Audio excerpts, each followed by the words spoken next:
semuanya, selamat sore.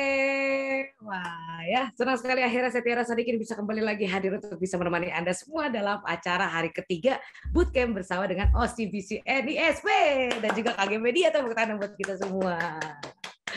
Well.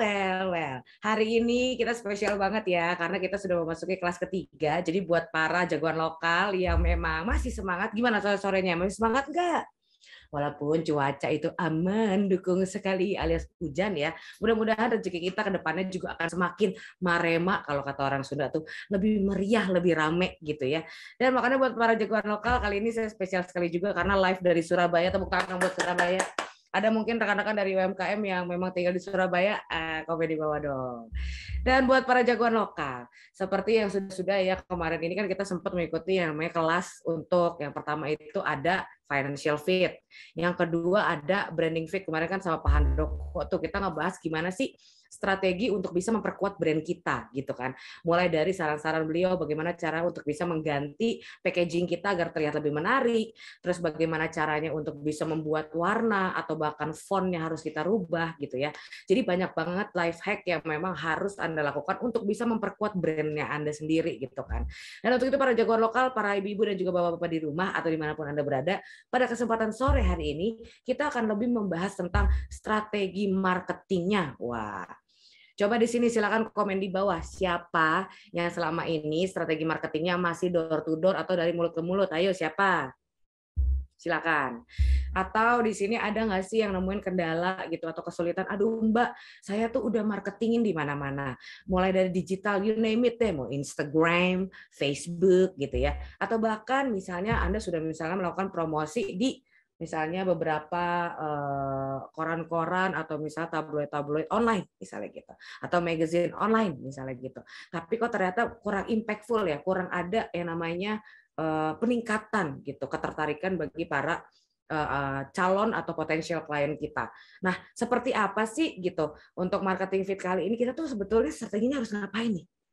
Biar penjualan saya tuh laku ya 100%. Ayo, siapa yang paling semangat kali ini? Dan jangan lupa rules-nya simpel banget untuk bisa ikutin bootcamp di hari ketiga. Sama seperti kemarin, kalau misalnya ada pertanyaan silakan aja Anda langsung raise hand, ya kan. Terus yang kedua, kalau misalnya memang Anda punya, silakan aja dicurhatin gitu ya. Silakan tulis komen di bawah kira-kira apa aja yang pengen Anda tanyakan terkait dengan marketing fit kali ini. Karena bukan sembarang orang yang kita undang pada kesempatan sore hari ini. Beliau itu sudah puluhan tahun berkecimpung dalam dunia promosi begitu ya. Dan selain itu juga jangan lupa yang kemarin tugasnya udah pada dikumpulin belum tanggal 9. Siapa yang belum kumpulin tugas? Ayo. Siapa yang belum kumpulin tugas? Ada yang belum kumpulin tugas? Apa udah semua? Saya coba cek ya. Oke. Iya, memang marketing dari mulut ke mulut itu masih tetap berdampak sampai dengan saat ini. Jadi kalau yang namanya kekuatan dari promosi mulut ke mulut itu tidak akan pernah hilang seperti saya gitu ya. Saya dipromosin dari mulut ke mulut gitu. Makanya buat Bapak Ibu kalau misalnya saat ini misalnya belum ngumpulin tugas silakan aja langsung dikumpulin. Nanti juga akan ada assignment susulan dari coach kita pada kesempatan sore hari ini. Coach kita ini tuh penggemar piringan hitam loh. Iya nggak? Beliau ini memang sudah sering juga melihat saya melanglang buana di KG gitu ya, di event-event otomotif, tapi saya belum sempat ini sowan sama beliau gitu. Nah, kebetulan coach kita ini asalnya dari KG Media dan beliau telah berkecimpung di dunia marketing selama lebih daripada 17 tahun. Kebayang nggak tuh? Jadi kan beliau itu betul-betul mengamati pola daripada rekan-rekan jagoan lokal atau bahkan UMKM atau pola konsumen-konsumen yang ada di Indonesia. Bagaimana tata cara untuk bisa mempromosikan sebuah produk lebih tepat dan lebih terarah gitu kan, lebih langsung. Oh oke, target market gue kayak begini berarti gue harus promosinya seperti ini gitu ya. Jadi beliau betul-betul mengetahui bagaimana sifat daripada konsumen kita. Karena kan yang pasti pada kesempatan kali ini UMKM yang hadir ada 30 UMKM yang berasal dari sektor bisnis yang berbeda-beda. Jadi tata cara promosinya juga berbeda-beda. Nah, makanya untuk itu hari ini kita akan cukup singkat untuk presentasinya hanya 30 menit. Selebihnya Bapak Ibu tinggal memanfaatkan waktu untuk sesi Q&A, oke? Dan untuk itu beliau juga berpengalaman di dunia marketing konvensional dan digital. Beliau juga Ketua Indonesia Digital Association. Amazing, guys. Jadi makanya buat Anda semua, Bapak Ibu, jagoan lokal dimanapun Anda berada, ini udah tepat banget dah kalau misalnya ngobrol sama coach kita yang satu ini. Karena beliau aja Ketua Indonesia Digital Association. Jadi kita bisa mempromosikan barang kita secara digital dengan tepat dan terarah. Dan juga terus memahami perilaku konsumen di Indonesia lewat berbagai model bisnis, produk, serta pemecahan masalah secara kreatif. Anyway, buat seluruh Bapak Ibu jagoan lokal dimanapun Anda berada, tanpa perlu berlama-lama, marilah kita sambut pada sore hari ini. Inilah dia coach kita tertampan di dunia. Inilah dia Mas Dian Gemiano alias Gemi. Ini dia coach Gemi, tepuk tangan buat coach Gemi. Halo. Halo. Selamat sore. Waduh. Halo, Tiara. Mas, untuk productionnya yang lebay. Mas Gem, apa kabar Mas? Sehat Baik, nih. apa kabar? Sehat-sehat Mas. Piringan itu masih ada Mas? Ada nih belakang ketutup ini. Ketutup background ya. Tapi nggak apa-apa, Mas Gem. Ini kan banyak banget nih warga atau bisa dibilang jagoan lokal yang memang kendalanya tuh untuk misalnya mempromosikan barang-barangnya itu kayaknya kurang puas gitu mereka. Atau bahkan kira-kira dalam era disruptif saat ini apa saja sih yang bisa dilakukan oleh mereka untuk bisa mempromosikan produk-produknya secara tepat. Untuk itu saya akan memberikan waktunya langsung kepada Mas Gemi untuk bisa langsung presentasi. Gimana Mas? Udah siap? Siap. Mantap. Silakan Mas untuk waktu dan tempatnya. Oke. Terima kasih Tiara. Selamat sore teman-teman dari OCBC NSP. Selamat sore juga teman-teman para entrepreneur, para jagoan lokal yang hadir saat ini. Terima kasih untuk waktunya. Hari ini dan hari ini saya akan share beberapa hal. Tentunya nanti akan banyak pertanyaan pastinya karena dunia marketing itu dunia yang sangat luas, konteksnya banyak gitu ya. Nggak bisa kita bahas dalam satu kali obrolan saja. Tapi mudah-mudahan nanti dari Q&A kita bisa ngobrol satu-satu berdasarkan pengalaman saya gitu ya. Yang tadi kesannya saya udah tua banget ya, puluhan tahun di dunia marketing. Tapi ya emang udah tua sih. Udah 17-18 tahun lah di marketing.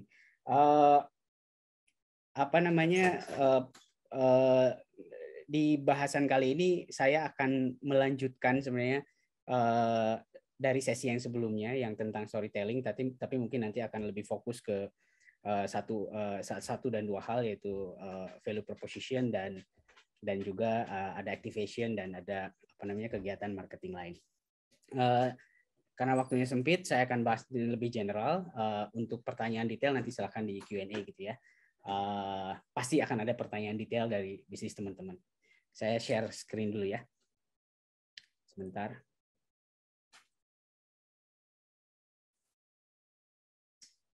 Sudah terlihat ya? Oke, sebentar. Saya atur dulu.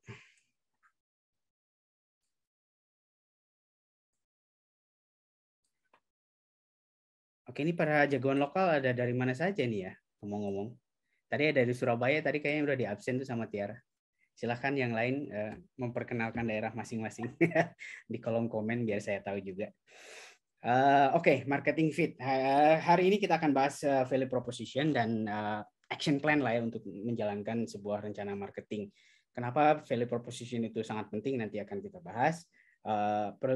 Ini akan berkaitan juga mestinya akan berkaitan erat dengan materi dari Mas Handoko yang sebelumnya tentang branding, karena marketing tidak akan punya power jika brandnya tidak powerful juga gitu ya. Karena marketing akan sangat terbantu effortnya jika brandnya juga rapi dan brandnya juga punya karakter yang kuat, dan didesain dengan baik gitu. Jadi value proposition ini sangat ada erat kaitannya dengan branding. Saya akan ini highlight dari materi sebelumnya yang pernah saya sampaikan juga di sesi sebelumnya tentang storytelling. Ini reminder aja teman-teman bahwa untuk mengembangkan storytelling itu kita harus punya purpose. Purpose itu kenapa sih brand kita harus ada di dunia ini gitu ya. Biasanya itu jangan purpose itu beyond produknya. Misalnya saya cuma jualan beras. Nah, beras itu untuk apa gitu ya? Harus punya visi yang lebih jauh lagi, bahwa misalnya saya bukan jualan beras tapi saya menjual kesejahteraan keluarga yang lebih mapan misalnya. Itu harus teman-teman punya untuk purpose kayak gitu. Saya nggak cuma jualan, saya bukan jualan misalnya baju gitu, tapi saya menjual kepercayaan diri orang-orang gitu. Yang saya jual adalah boosting kepercayaan diri. Nah, itu purpose itu harus teman-teman miliki dan harus konsisten untuk tetap dijalankan. Yang kedua, personality. Nah, personality sangat erat hubungannya sama branding yang mungkin Mas Handoko udah bahas sebelumnya. Personanya apa sih brand kita atau produk kita? Apakah ceria kayak Tiara gitu ya, ceria gitu ya, ngomongnya banyak, apakah seperti Tiara personalitinya, atau misalnya apakah lebih pendiam tapi misalnya perhatian, atau itu personality itu harus teman-teman identify juga. Brand saya ini personality-nya apa, personanya apa. Bisa kalau para entrepreneur itu biasanya bisa ada dua pilihan, apakah personality foundernya yang akan didorong, jadi founder is the brand gitu ya, itu juga bisa, atau ya emang teman-teman create brand itu personality kayak gimana. Yang ketiga, proposition, yaitu yang akan kita bahas nanti.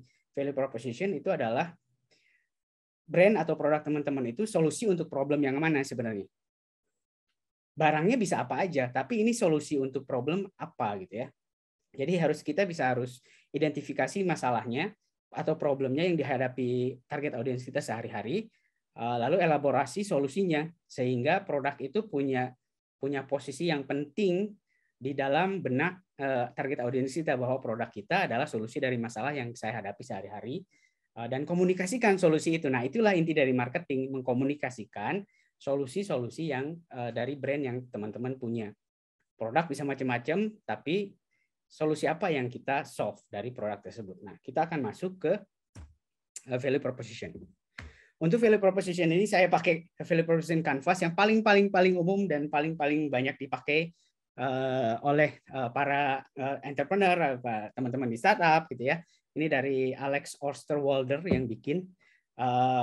Pada intinya ini canvasnya, ini membantu, itu tool membantu kita mendefine value proposition dari sebuah brand atau dari sebuah produk. Yang kanan yang bulat ini adalah dari sisi customer, yang kotak itu adalah dari sisi kita sebagai brand atau sebagai produk. Yang bulat itu basically kita harus mengidentify customer job itu sebenarnya apa yang customer ingin lakukan terkait produk atau brand yang teman-teman punya. Nanti saya kasih contoh ya. Nah, dari situ kalau kita customer jobs-nya udah kita identify, terus untuk mencapai apa yang dia mau, itu gains itu adalah apa yang menurut dia, hal-hal yang menurut dia memberikan experience bagus, dan pains itu adalah hal-hal yang menurut dia akan memberikan experience jelek untuk kasarnya untuk membeli produk itu. Kira-kira tantangannya apa, keuntungannya apa gitu ya. Gains dan pain itu harus didefinisikan juga. Nah, dari sisi produk dan service yang teman-teman punya itu apa aja, di list down gitu ya. Nggak cuma produknya aja, tapi bagaimana apakah ada sisi logistik yang teman-teman urus, apakah ada sisi service, customer service yang teman-teman pede bahwa customer service saya itu bagus gitu ya. Jadi nggak cuma produknya yang di situ, tapi bisnis prosesnya juga di list di situ. Lalu sama produk dan service yang kita create itu gain creators-nya apa? Apakah matching sama gain yang consumer kita rasakan, sehingga itu akan nge-match, itu akan create gain creator-nya nge-match di situ. Dan yang bawah bedanya sama yang tadi, kalau dari sisi customer adalah bad experience yang mungkin akan mereka alami ketika mereka ingin membeli sebuah produk. Yang di bawah itu adalah solusi yang kita ciptakan agar painfulness yang bad experience yang di-expect oleh pembeli tadi bisa dijawab gitu ya, bisa di tackle gitu ya, bisa di tackle, atau ini makanya sebutnya pain reliever. Nah, setelah teridentifikasi semua, maka nanti kita bisa mengidentifikasi sebenarnya kira-kira positioning kita atau value proposition kita itu apa di dalam interaksi bisnis antara customer dan produk kita. Nah, masih sangat abstrak, saya kasih contoh ya. Jadi sebelum saya kasih contoh, value proposition, setelah itu kita harus identifikasi value proposition statement. Ini biasanya penjelasan singkat kepada konsumen tentang kenapa mereka harus membeli produk atau servis kita, apa benefit yang mereka dapat yang tidak dimiliki kompetitor lain. Jadi memang value proposition itu harus punya uniqueness. Terus tapi Mas, barang saya komoditas, nggak punya uniqueness misalnya. Uniqueness itu nggak cuma dilihat dari produknya, tapi juga dilihat dari service, dilihat dari komunikasi, dilihat dari brand yang kita bangun gitu ya. Nah, itu justru dari area-area non produk itu biasanya value proposition itu akan lebih kuat. Barangnya bisa sama, tapi servisnya lebih baik, brandnya lebih lebih live gitu ya, brandnya lebih resonate dengan target audiens kita, lebih oh ini brand ini gue banget gitu, meskipun sama-sama jualan kemeja misalnya, tapi kemeja ini brandingnya gue banget gitu. Itu juga value proposition yang bisa kita bangun di luar produk atau di luar barang-barang yang kita jual. Nah, ini contohnya ya. Saya kasih contoh misalnya ini kita exercise bareng-bareng ya. Saya kasih contoh ini misalnya bisnis konveksi. Nah, ini target customer segmennya adalah yang parents misalnya. Saya mau targetin yang parents. Ini real case saya alami baru-baru ini karena anak saya kebetulan anak saya ikut tim baseball, terus dia mau tanding, terus kita nyari jersey susah banget gitu ya. Nyari konveksi yang bisa bikin jersey baseball sesuai desain yang saya mau gitu. Dengan waktu yang cepat gitu. Nah, misalnya customer job-nya itu saya butuh membuat jersey baseball untuk tim anak saya.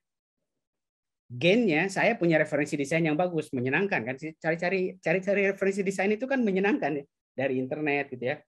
Dan anak saya akan terlihat keren nanti di foto kalau saya pakai jersey ini. Itu good experience yang consumer itu expect dari proses pencarian produk ini gitu ya. Tapi ada pain juga di sana bahwa ternyata susah ya mencari vendor yang mampu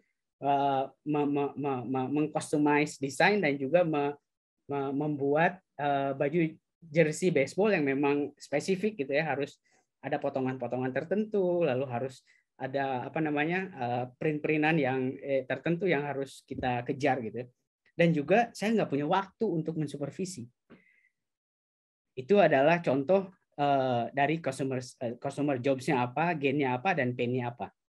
Lalu di sisi produk misalnya ada sebuah perusahaan konveksi di mana dia menyediakan jasa desain pakaian, menyediakan jasa produksi berbagai macam pakaian termasuk seragam dan jersey, dan punya kapasitas produksi yang cukup besar gitu sehingga masalah timeline mungkin bisa di-tackle. Lalu gain-nya apa nih? Untuk bisa kalau kita bisa identify pain dan gain-nya customer tadi, kita bisa match up tuh kira-kira untuk nyambungin ke gain-nya mereka, apa yang harus saya punya gitu ya. Misalnya karena untuk membuat jersey itu ada desain di sana yang spesifik, lalu ada orang tua tuh biasanya ngebayangin oh anak gue pasti keren lah kalau di foto kalau pakai seragam ini gitu kan. Jadi di kita misalnya kita memiliki service berikut yang memiliki koleksi desain jersey yang beragam dan itu terpampang semua di website, di sosial media gitu, menyediakan service desain custom. Kita punya desainer gitu ya, nggak usah desainer yang mahal-mahal teman-teman, desainer itu banyak gitu yang affordable, tapi kita menyediakan service desain tersebut.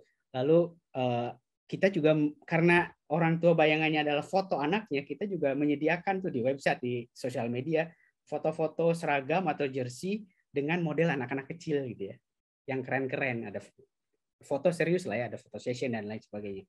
Nah lalu di pain reliever-nya, karena kita tahu nih mereka susah nih cari vendornya. Nah, apa jawaban kita adalah kita harus mudah dicari.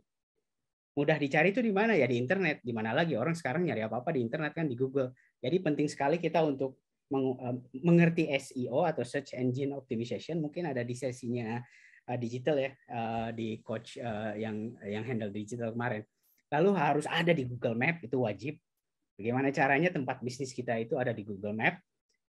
Lalu mungkin kita nulis artikel gitu, bisa di media online, bisa lewat konten marketing, atau bisa nulis di blog dan lain-lain, dan tentunya di semua sosial media. Jadi ketika mereka cari itu brand kita itu gampang terlihat gitu.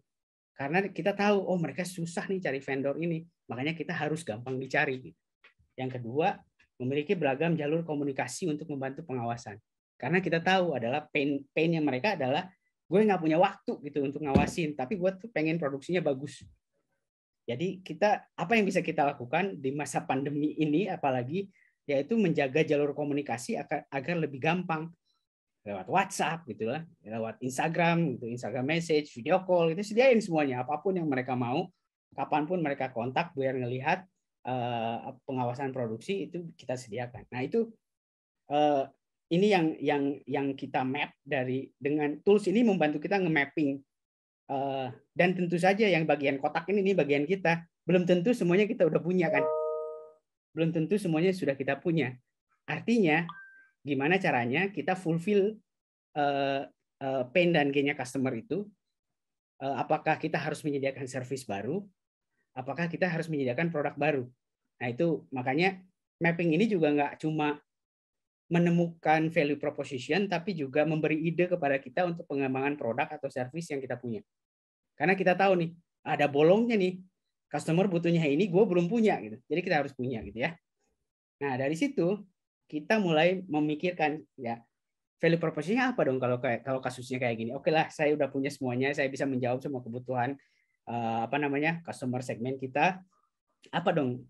Nah itu juga harus di-exercise. Nah ini biasanya kalau anak-anak marketing biasa meng-exercise copywriting gitu ya, menemukan satu kalimat yang pas yang bisa menggambarkan bahwa bisnis kita itu menjawab semua kebutuhan customer yang tadi. Nah ini contoh ya, saya exercise cuma semalam ini. Misalnya nama perusahaannya Cool Clothing. Value proposition statement-nya adalah semua bisa dibuat sesuai desain kamu, sesuai waktu kamu. Ini menggambarkan bahwa Anda punya tim untuk menservis desain dan juga Anda punya kapasitas produksi yang memadai sehingga waktu produksi juga bisa disesuaikan dengan kebutuhan customer gitu. Dan dengan value proposition ini juga menggambarkan bahwa semua bisa dibuat sesuai desain kamu. Itu kayak customer centric gitu jadinya. Customer centric, tapi ya ini juga brand promise ya istilahnya. Mungkin Mas Handoko sempat bahas. Brand promise artinya ini komitmen kita juga untuk memenuhi apa yang kita state di sini gitu. Bahwa semua bisa dibuat sesuai desain kamu. Berarti kita harus menyediakan jasa desainer, kita harus cepat merespon, kita harus bisa mengcustomize dan lain sebagainya. Dan sesuai waktu kamu, berarti kita harus punya kapasitas produksi yang baik, flow kerja yang baik, gitu ya, komunikasi yang lancar dan lain sebagainya. Nah, kalau kita lihat contoh brand-brand terkenal lah ya, yang mungkin bisa menginspirasi kita. Uber, the smartest way to get around. That's it. iPhone, the experience is the product. Nah, itu tuh menggambarkan value proposition, positioning yang sangat clear. Nah, lebih pendek, lebih baik sebenarnya. Dan itu nggak mudah membuat. Uber itu pasti bayar agensi miliaran itu untuk menemukan satu kalimat itu. iPhone juga begitu ya. Cuman kalau kita mungkin ya kita sebenarnya bisa bikin sendiri. Nah, cuman tadi prosesnya melewati tools tadi ya, Canvas itu akan mempermudah kita untuk menemukan statement ini. Ini contohnya. Jadi, nah, kenapa value proposition itu penting di marketing? Karena satu akan memberikan informasi yang jelas. Apakah produk atau service kita sudah memenuhi kebutuhan konsumen atau belum? Kayak tadi ya, kalau misalnya ada gap tadi, ini konsumen butuh ini, oh saya belum punya nih servisnya atau produknya saya belum punya, harus dipikirin tuh gimana caranya fulfill. Yang kedua memberikan ide pengembangan produk yang tadi saya bilang. Kalau ada gap berarti ngasih ide next product atau next service yang harus saya punya apa agar konsumen bisa fulfill memenuhi kebutuhan konsumen tadi. Dan nomor 3 untuk marketing ini adalah pemandu utama untuk menciptakan pesan-pesan marketing. Jadi kalau nanti membuat konten-konten marketing, baik itu desain untuk iklan, postingan di sosial media, ataupun bikin artikel yang tadi saya buat, yang tadi saya sebut, dan untuk penciptaan storytelling tadi ya, itu jangan keluar dari value proposition yang tadi kita buat. Jadi kalau kita ngomongin semua bisa dibuat sesuai desain kamu dan sesuai waktu kamu, ya message utamanya itu gitu. Gimana caranya message ini tuh terdeliver. Nah, salah satu kunci keberhasilan marketing juga frekuensi ya. Makin sering kita expose, makin sering kita komunikasikan, kemungkinan untuk nempel di kepala orang juga makin baik. Jadi pengulangan dalam marketing, pengulangan itu penting. Konsistensi pengulangan itu penting. Jadi makanya kalau di marketing, lu ngomongnya itu terus udah 2 tahun ngomongnya itu, karena itu penting gitu. Orang ada yang bosan ngomongnya itu penting, ini biar nempel di kepala orang gitu.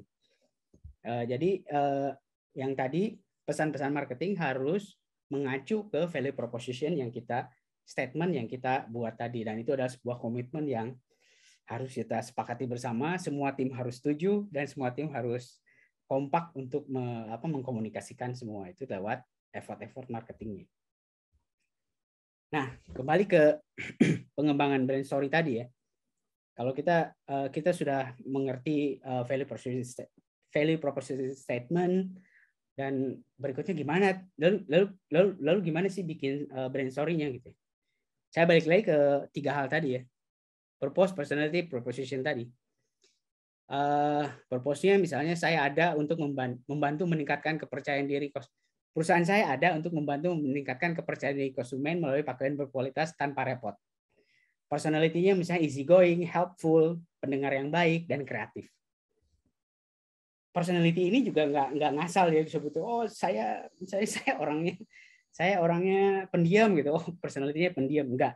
Personality itu harus mendukung value proposition tadi.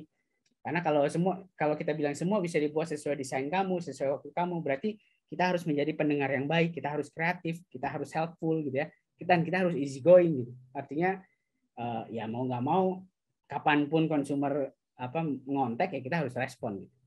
Jadi nyambung tuh sama propositionnya, semua bisa dibuat sesuai desain kamu dan sesuai waktu kamu.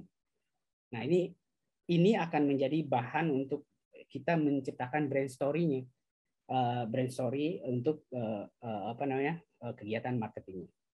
Ini salah satu contoh yang salah satu brand yang saya follow lah ya. Menciptakan brand story juga nggak melulu ngomongin produk. Tapi contohnya ini kayak telusur kultur nih. Dia proposisinya ada di websitenya, saya temukan di websitenya ya. Telusur kultur mengajak Anda menjelajahi kembali ragam alasan untuk cintai Indonesia lewat cita, rasa, dan rupa. Itu menjelaskan bagaimana culture mereka, bagaimana mereka mengonsep produk, bagaimana mereka memasarkan produknya. Dan kalau kita lihat postingan di Instagram, saya cuma lihat Instagramnya doang karena itu yang paling gampang. Nggak melulu ngomongin produk, tapi ada satu hal yang mereka konsisten. Mereka selalu buat postingan tentang peribahasa. Kenapa peribahasa Indonesia ini penting buat mereka? Karena itu yang value proposition-nya tadi ya, mengajak Anda kembali, menjelajahi kembali bagaimana mencintai Indonesia lewat cita, rasa, dan rupa. Salah satu cara mereka mengajak kembali kita mencintai Indonesia adalah yuk belajar peribahasa Indonesia yang bagus banget ini gitu. Jadi once in a while mereka selalu bikin postingan kayak gini dan artinya apa, terus diskusi dengan followersnya, gimana menggunakan peribahasa ini dalam kehidupan sehari-hari dan lain-lain.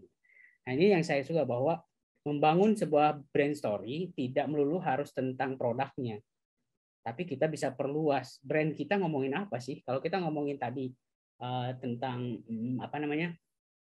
tentang desain dan waktu gitu ya, itu juga bisa kita eksplor. Tentang kreativitas itu, bagaimana kreativitas itu apa sih, ngomongin contoh-contoh desain baju yang kreatif, misalnya kita bahas desainer di luar negeri dan lain sebagainya, itu juga part of membuat brand story kita. Nah, ada satu lagi mungkin yang ini kan lebih sophisticated lah ya, telusur kultur ini dalam hal membangun brand. Tapi ada contoh yang lebih sederhana. Ini tempat warung kopi favorit saya di Jogja sana. Ada orang Jogja nggak? Orang Jogja silakan. Orang Jogja mana? Ini namanya Omah Minggir di dekat Kulon Progo situ. Ini warung kopi favorit saya karena sangat romantis tempatnya. Romantis itu maksudnya nostalgic gitu ya. Dia itu kalau postingan tuh selalu puitis. Contohnya yang kiri nih. Yang kiri ini adalah gambar teh, cangkir teh dan tehnya, tapi suasananya itu kayak mendung gitu ya. Terus dia selalu bikin captionnya itu puitis gitu. yang di sebelah kanan itu tentang kopi dan singkong goreng ya. Dan itu kita kelihatan banget ini suasananya pagi gitu ya. Pagi dan kebayang nih pagi-pagi bangun tidur ngopi, sarapan singkong goreng, aduh kebayang enak banget gitu. Dan postingannya itu selalu puitis, well crafted gitu ya. Captionnya nggak ngasal, nggak hard selling dan lain sebagainya. Tapi yang hard selling juga banyak, tapi postingan seperti ini mereka selalu konsisten. Dan dia menceritakan bagaimana romantisme budaya Jawa, romantisme orang-orang yang tinggal di tepi sawah gitu ya, romantisme deso gitu yang di deliver dengan lebih intelektual gitu. Memang butuh effort teman-teman. Saya akui ini tidak mudah. Belum tentu kita semua bisa menulis dengan baik, tapi hal-hal seperti ini perlu diusahakan untuk membangun brand story.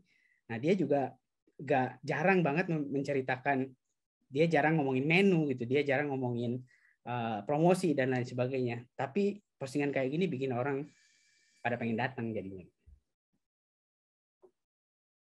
Nah, jadi berikutnya setelah kita tahu storytelling atau brand story yang pengen kita bangun, kita mau ngomongin apa aja untuk membangun brand story tadi sesuai value proposition. Ada tahapan komunikasi, karena kenapa komunikasi itu perlu bertahap, teman-teman. Komunikasi itu nggak ya basic human ini ya, human basic lah, bahwa manusia itu dalam berkomunikasi itu nggak bisa langsung tiba-tiba belum kenal tiba-tiba jualan, itu kan nggak bisa, harus bertahap, harus kenalan dulu, harus engage dulu, baru mungkin kita tawarkan produknya. Sama dalam marketing juga tahap komunikasi ini jangan loncat-loncat. Gimana caranya kita memperkenalkan diri sebagai brand kita tadi, ceritakan. Saya lebih, menurut pengalaman saya, fase introduksi ini akan lebih beresonate dengan audiens kita kalau kita lebih genuine. Ceritakan tentang Anda, bagaimana Anda membangun usaha ini, jatuh bangunnya seperti apa, ceritakan tentang brand Anda, ceritakan tentang positioningnya, ceritakan dengan bahasa yang menarik. Mungkin tadi kalau bisa nulis puitis, ceritakan dengan lebih puitis gitu ya. Di mana bisa Anda ceritakan ini? Bisa di website, sosial media, atau blog. Ini adalah fase introduksi. Terus fase engagement, di mana Anda mulai berinteraksi dengan calon customer Anda. Membangun percakapan intinya, mulai bertanya, mulai menjawab komen, dan lain sebagainya. Memprovokasi percakapan yang relevan dengan brand atau produk Anda. Memprovokasi percakapan itu kan dengan pertanyaan. Kadang-kadang mungkin kalau kita mau nakal, kita lebih provokasinya hal-hal yang lagi trending gitu ya, apa yang lagi trending kita bahas itu, kita provide, tapi selalu kaitkan dengan brand value proposition dari brand tadi gitu ya. Ceritakan juga tantangan dengan brand yang Anda hadapi. Jadi kejujuran dan genuinitas itu jadi penting untuk kita lakukan di fase engagement ini. Dan biasanya terjadinya di mana? Ya pastinya di sosial media ya, Instagram, Facebook. Nah, pemilihan sosial media juga sangat tergantung target audiens Anda gitu ya. Target audiens teman-teman semua. Ada di mana target audiensnya? Biasanya yang lebih dewasa ada di Facebook, millennials ada di Instagram, Gen Z ada di TikTok. Nah, kita harus tahu tuh karakter-karakter itu, dan kita harus tahu kita mau milih yang mana dan sosial media mana yang akan kita jadikan anchor dari komunikasi kita. Dan baru habis itu arahkan pembicaraan itu ke hal-hal yang relevan dengan brand kita gitu ya. Bangun persepsi bahwa brand Anda itu adalah solusi dari kebutuhan mereka. Jadi mulai bertanyakan hal-hal yang menyerempet ke ke area produk atau brand yang kita jual. Nah, baru di situ ada penawaran produk, penawaran promo, dan lain sebagainya. Nah, ini terjadinya di mana? Bisa di media sosial, bisa di website, bisa di media online, dan lain sebagainya. Jadi tahapan-tahapannya ini jangan diloncat. Nah, untuk perencanaan marketing, setelah kita tahu tahapan-tahapan komunikasi tadi, lalu kita harus merencanakan marketingnya. Yang sering dilupakan adalah menentukan yang namanya SMART goals ini ya. Objektifnya apa sih? SMART itu singkatan ya, mungkin teman-teman udah tahu. Bahwa goals kita itu harus spesifik, measurable, achievable, reasonable, dan time bound. Spesifik itu harus spesifik. Objektif kita itu harus spesifik. Contohnya saya mau revenue sekian. Measurable itu bisa diukur. Ya kalau targetnya uang ya pasti bisa diukur lah ya, uangnya ada itu kelihatan. Achievable. Bikin target itu jangan yang macam-macam gitu. Kita harus yakin bahwa target ini achievable. Kalau bisnis size kita misalnya bisnis size kita sebulan 50 juta atau 100 juta, ya jangan punya target sebulan jadi tiba-tiba 500 juta gitu. Kan nggak achievable gitu. Dengan operational size yang kita punya. Tapi harus bikin target yang achievable. Reasonable itu ya reasonable. Kita tahu goals ini akan terjadi karena kita sudah punya rencana-rencana yang sudah kita terapkan, dan time bound harus jelas itu kapan goals ini harus terjadi. Ini contohnya ya.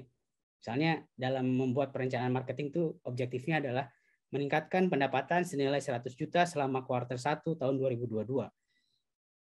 Spesifik 100 juta. Measurable ya 100 juta bisa dihitung. Achievable apa enggak itu teman-teman menilai sendiri ya. Ini saya kasih contoh. Achievable apa enggak nih 100 juta dalam 3 bulan. Reasonable ya. Ini cukup reasonable atau enggak? Resource-nya ada apa enggak? Realistik apa enggak? Kita punya cukup resource apa enggak? Kita cuma cukup punya dana atau enggak? Time bound selama kuartal 1. Jelas gitu. Jadi Januari, Februari, Maret itu harus generate 100 juta misalnya. Nah, ini yang disebut SMART goals. Specific, time bound, reasonable, measurable, achievable. Nah, dari situ baru kita objektifnya selesai kita setujui, lalu kita mikirin channelnya. Ya, gunakan data untuk memilih channel di mana kita akan memarketkan ini. Nah, ini teman-teman butuh backup data gitu. Di mana saja data itu yang harus kita cari adalah target audiens kita berinteraksi sehari-hari di mana, di media apa saja. Mereka berinteraksi sehari-hari. Ini saya kasih contoh data yang bisa teman-teman cari juga di internet sebenarnya. Ini contoh datanya misalnya. Kita tahu kenapa dari tadi kita ngomongin internet ya, karena ya pengguna internet ya di Indonesia sekarang udah gede banget, 73% ya, 74%. Udah pasti di internet semua. Terus kita misalnya di sini juga kita tahu, kita bisa lihat nih average time spent with media. Jadi kita bisa lihat dari data ini di mana mereka spending most of their time. Di mana mereka menghabiskan waktu sehari-hari di internet, di mobile itu di HP ya. Di HP itu bisa 5 jam, 4 jam, 5 jam. 2021 5 jam. Terus di tablet atau di desktop cuma 3,5 jam. Social messaging kayak WhatsApp dan lain sebagainya. Sosial atau messaging, social media dan messaging 3 jam. Music streaming 1,5 jam. Nah, dari sini kita tahu, oh saya harus ada di mana gitu. Nah kalau kita lihat di sosial media itu orang Indonesia ada di mana aja sih? Nah itu juga bisa kita cari, tinggal search aja di internet. Mereka ada di mana? Di YouTube, WhatsApp, Instagram, Facebook, Twitter. Gak usah pilih semuanya. Pilih aja misalnya saya cuma fokus ke top 3 aja deh. YouTube, WhatsApp, Instagram misalnya. Nah, dari situ kita tentukan channelnya, oh berarti target audiens saya ada di sini, maka channel-channel itu akan saya pilih. Mungkin ada tambahan misalnya channel-channel ini juga, di dalam channel-channel ini kita bisa mikir apakah kita butuh influencer atau enggak gitu ya. Apakah kita butuh kredibilitas dari media atau enggak. Media itu media mainstream ya, kayak misalnya kompas.com dan media-media yang lain gitu ya. Kita butuh nggak kita ada kredibilitas di situ. Tapi at least dari data ini kita bisa tahu target audiens kita ada di mana. Dan data ini ada di internet, teman-teman bisa cari. Nah, lalu yang terakhir kreatifnya. Setelah kita tentuin channelnya, kreatifnya mau apa ya? Nah, memang ini kalau saya sarankan ya kita harus invest pada desain dan copywriting yang baik. Saya suggest ini yang suka dilupakan juga, bahwa kita cuma nyerahin desain dan kreatif itu ke ya udah desainer aja urus pikirin itu. Tapi kita harus jaga ini karena kita punya value proposition yang harus kita jaga juga kan. Kita harus invest di mereka dan kita harus awasi. Biasanya kita butuh visual untuk grab attention karena teman-teman saat ini orang Indonesia mungkin terekspos iklan dalam sehari itu sudah mungkin 7.000, 10.000 iklan ya dalam sehari. Coba aja teman-teman ingat, coba aja teman-teman cek ya di kepala, di memori sendiri. Hari ini saya ngelihat iklan apa ya di internet, masih ingat nggak? Pasti udah pada lupa ya. Atau saya pakai ad blocker. Jadi attention itu penting, visual itu penting untuk grabbing attention. Visual ini bisa gambar, bisa video. Video mungkin akan jadi lebih penting ke depannya. Dan lalu kenapa kita butuh copywriting yang baik? Karena visual itu untuk grabbing attention, tapi yang melekat di kepala dan di hati mereka itu adalah kata-kata. Jadi penting sekali untuk mengolah visual dan kata-kata dalam materi iklan, marketing, dalam materi marketing yang kita buat. Karena jangan ngasal gitu, jangan cuma ya udah gini aja kata-katanya, udah captionnya gitu aja. Kita harus invest more effort dalam copywriting, dalam crafting kata-kata tersebut gitu. Dan jangan lupa sesuaikan kreatif dengan tahapan komunikasi tadi ya. Ada masa introduction, ada masa engagement, dan ada masa-masa kita harus jualan. Nah ini ada catatan bahwa kita melihat dari data bahwa mulai tahun ini dan tahun-tahun ke depan anak-anak muda itu lebih engage dengan video instead of artikel ataupun gambar. Jadi sangat penting teman-teman untuk invest juga di materi-materi yang formatnya video. Ini contoh kreatif yang beberapa brand yang saya temukan aja ya. Yang tadi Truthful Culture. Ini meskipun jualan tapi serius gitu bikin visual dan copywritingnya itu masih terasa brand value proposition dan brand personality-nya itu masih berasa di copywriting-nya ini. Ini mungkin kalau Kopi Tuku yang saya highlight selain visualnya, yang unik dari promosi ini adalah mereka merespon perubahan dalam behavior orang ketika pandemi gitu ya. Nah ini juga kalau misalnya kita pakai yang tadi ya value proposition canvas ini bisa ketemu. Kenapa? Mereka merespon karena orang-orang udah mulai di rumah, mereka nggak pergi beli kopi lagi ke toko, mereka bikinlah yang jualan literan tadi, tuku di rumah ini waktu pandemi awal-awal ya. Yang unik adalah marketing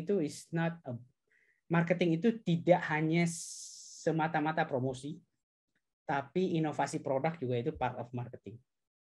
Jadi penting sekali untuk teman-teman marketing juga bisa berinovasi dalam hal produk. Ini produknya sama, cuma beda kemasan dan beda peruntukan aja kan. Nah ini dari Travas Live. Ini kalau ada Pak Yuka, mungkin Pak Yuka tahu ini dari teman kita. Dia anak muda yang membuka usaha private tour di Indonesia bagian timur situ. Yang menarik dari ini adalah pemilihan visual, meskipun ini promosi gitu ya, cashback 1 juta, promosi banget tuh, hard sale nih, tapi visualnya itu memang selalu memberikan kesan dan impresi bahwa this is worth to try gitu. Ini saya pengen coba, at least kita tanya-tanya gitu, cashback 1 juta itu berapa sih bayarnya dan lain sebagainya. Jadi penting sekali mengcraft copywriting dan kita fokus, kita spend more time memilih visual yang cocok dan bisa grabbing attention. Nah, oke, dari situ ini tadi udah.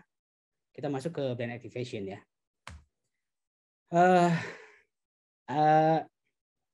Masih ada suka salah pengertian tentang brand activation. Ini brand activation itu bukan event, tapi event bisa menjadi alat brand activation. Activation adalah aktivitas marketing untuk membangun image dan mendorong specific action dari konsumen kita. Specific action itu apa? Bisa saya pengen konsumen kita mencari tahu lebih banyak tentang produk kita. Atau saya pengen konsumen kita mencoba produk kita, atau saya pengen konsumen kita membeli produk kita. Itu adalah brand activation. Salah satunya bisa lewat event. Tapi nggak cuma event. Yang pasti activation ini interaksinya harus lebih personal, gitu ya. Jadi ini brand activation itu bisa ada digital, bisa ada event, bisa macam-macam. Nanti kita lihat contoh-contohnya. Nah, ini kalau menurut American Association, American Advertising Association kalau nggak salah, ada 6 macam nih brand activation. Ya, mungkin kita bisa belajar lah dari sini. Ada experiential marketing, kata jargonnya hebat-hebat ya kalau dari ke sana, tapi mungkin kita bisa belajar lah dari sini. Saya kasih contoh biar cepat mengerti aja. Misalnya experiential marketing. Itu biasanya maraton, misalnya untuk produk minuman olahraga yang mensponsori maraton, atau produk minuman olahraga yang membuat event maraton. Itu experiential marketing, karena dengan mereka ada di aktivitas maraton, maka banyak orang akan mencoba produknya, banyak orang akan membeli produknya. Itulah yang brand yang diaktifasi, dan itu menguplift juga brand positioningnya.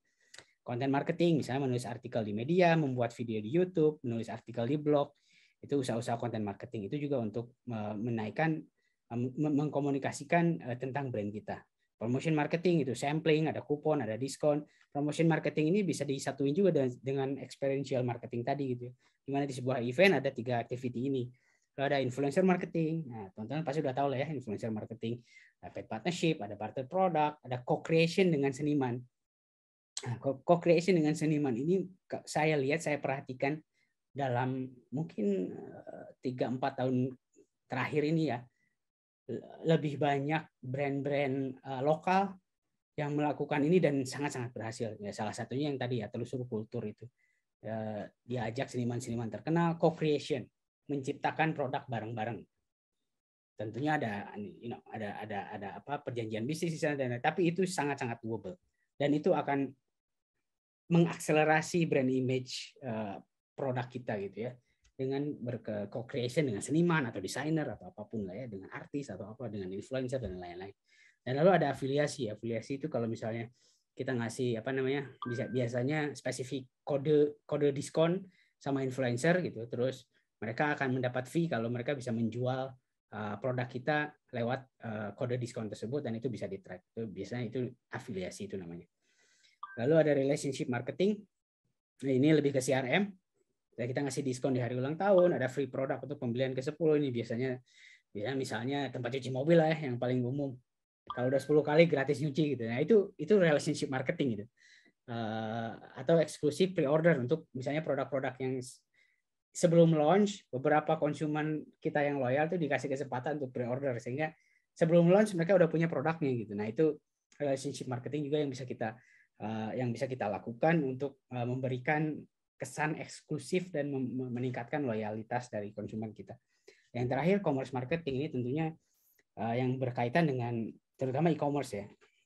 Kita bisa bikin official store di marketplace, bisa bikin live shopping yang sekarang lagi gila-gilaan gitu ya. Live shopping di Instagram, di TikTok dan lain-lain, itu juga sangat-sangat menarik, dan saya lihat trennya naik dan transaksinya juga bagus gitu ya. Salah satu unit di KG Media pernah menghitung itu beberapa influencer itu penghasilannya bisa 50-70 juta gitu dalam sebulan. Penghasilan influencernya doang ya, bukan produk yang dijual. Berarti kan produknya dijual berkali-kali lipat tuh. Cuma dari bikin live shopping di TikTok. Nah, itu mungkin area yang kami juga di KG Media masih belajar, tapi itu area-area yang menarik. Sekarang orang lebih berani untuk berbelanja di live shopping. Social commerce itu kayak di TikTok atau di Instagram sudah ada, bisa dipelajari sendiri di platformnya. Itu juga area-area yang bisa kita lakukan di e-commerce marketing.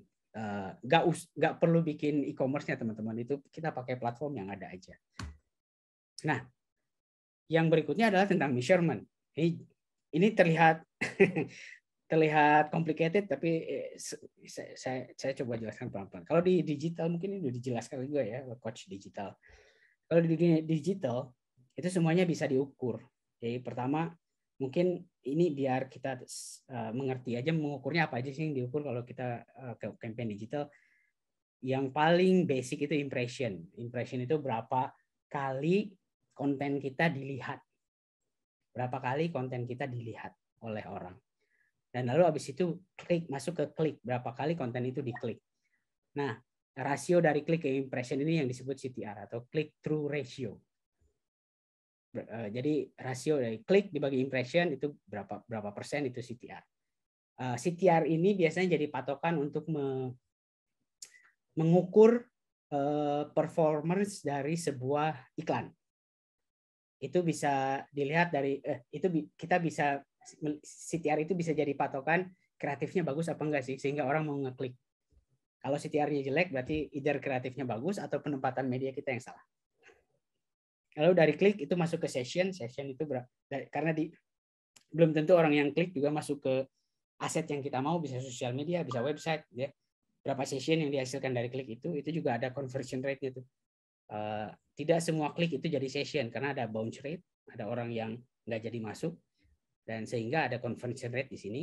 Lalu ada dari session itu masuk ke halaman pertama atau halaman manapun yang teman-teman mau. Apakah ada product interaction di situ? Dia berapa produk yang dia lihat itu biasanya bisa diukur kalau di website. Kalau di website bisa diukur. Nah, ini di setiap tahapan-tahapan ini selalu conversion rate itu selalu turun gitu ya. Karena selalu ada orang-orang yang berhenti di titik-titik ini gitu ya. Masukin ke cart gitu ya, lalu baru transaksi. Terlihat panjang prosesnya, tapi nggak selalu poin-poin ini selalu lengkap.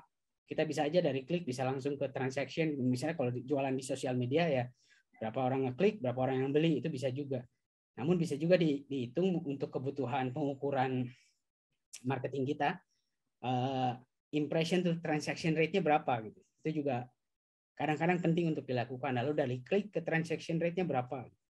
Nah, ini biasanya ada benchmark di luar sana yang bisa kita pelajari, tapi ini juga biasa untuk kita mengukur performance iklan kita bagus apa enggak, performance marketing kita bagus atau enggak. Dan lalu ada di bawah nih saya highlight biasanya ini juga bisa diukur untuk kebutuhan bisnis, di marketing. Ada yang sebutnya advertising effectiveness, di mana cost of ads itu dibagi number of transaction. Ini nggak ngomongin duitnya ya, tapi berapa jumlah transaksinya. Jadi kita bisa hitung berapa perak yang kita harus keluarkan untuk satu transaksi. Lalu ada ROAS, return on advertising spending. Banyak jargonnya ya kalau di marketing, maaf. Tapi ini juga penting untuk kita tahu, agar kita tahu gimana cara mengukur apakah marketing effort kita bagus atau enggak. Basically cuma cost of advertising dibagi revenue. Lalu ada lagi yang lebih dalam, yaitu ROI, di mana yang jadi ukuran adalah net profits-nya. Jadi net profits dibagi cost of advertising dikali 100%, itu adalah ROI yang bisa kita ukur dari usaha-usaha marketing yang kita lakukan. Ada 3 macam. Biasanya beda perusahaan, beda pengukuran. Kalau orang marketing lebih senang mengukurnya ROAS gitu ya. Kalau kayak saya lebih senang mengukurnya ROAS karena itu lebih karena kalau udah masuk net profit itu ceritanya lebih kompleks gitu ya kita. Tapi mungkin untuk teman-teman business owner lebih penting ROI gitu. apapun yang kita lakukan toh untuk profit gitu ya. Jadi ini juga bisa diterapkan di effort marketing yang kita lakukan nanti. Nah, ini contoh template marketing plan. Kalau kita tadi sudah punya tahapan komunikasi, kita sudah nentukan channel, lalu kita sudah tahu di channel mana aja yang kita akan lakukan effort marketing. Kita perlu masukin ke dalam sebuah template yang memudahkan kita untuk mengontrol dan merencanakan dan merubah kadang-kadang, dan agar kita juga aware dengan waktunya gitu ya. Biasanya formatnya kayak gini, tapi bisa dipersimpel lagi sih. Tapi biasanya yang penting ada item jobs-nya apa aja, lalu ada siapa PIC-nya, lalu kapan mulai, kapan berakhir, lalu ada pencapaiannya sudah berapa persen, lalu ada semacam kalendernya gitu ya. Kapan ini jalan, kapan ini selesai. Jadi kita tahu misalnya apakah kita mau semua channel kita jalan bareng, atau kita mulai dulu dengan sosial media, habis itu influencer masuk, sosial medianya habis, influencernya jalan gitu ya. Itu sangat tergantung dari strategi kita. Apakah kita mau go big tapi lebih cepat selesai karena budget kita udah habis, atau kita mau lebih panjang gitu. Jadi kita panjangin jadwalnya, kita atur agar kampanye itu lebih panjang masanya gitu. Nah, ini template kayak gini mungkin perlu juga kita buat gitu untuk marketing plan. Nanti untuk media plan beda lagi tuh. Kalau media plan item-itemnya medianya di mana aja gitu. Tapi untuk secara overview mungkin kita akan butuh gini, karena di sini ada dari mulai konsep, mendesain, produksi, ada item-itemnya di sini. Jadi kita tahu kalau kita mau jalan campaign Januari, kita harus bikin materi kapan, kita harus approval untuk plannya harus kapan sehingga bisa jalan di tanggal 1 Januari. Nah, ini lebih membantu kita untuk merencanakan marketing yang lebih baik.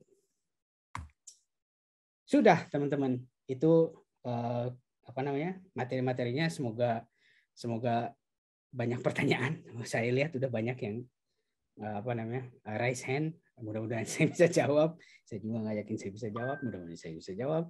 Lalu ada assignment-nya nanti mungkin akan dijelaskan lagi. Tapi assignment dari saya adalah silakan teman-teman mendefinisikan value proposition statement dari brand atau produk menggunakan value proposition canvas tadi. Exercise-nya seperti tadi ya. Lalu buat rencana marketing untuk kampanye tahun baru tahun 2022 dari temuan value proposition brand atau produk masing-masing. Tidak perlu terlalu detail. Yang penting secara highlight dari value proposition canvas tadi, kita mau ngapain nih untuk memarketingkan brand kita di tahun baru tahun 2022. Terima kasih. Mari kita diskusi.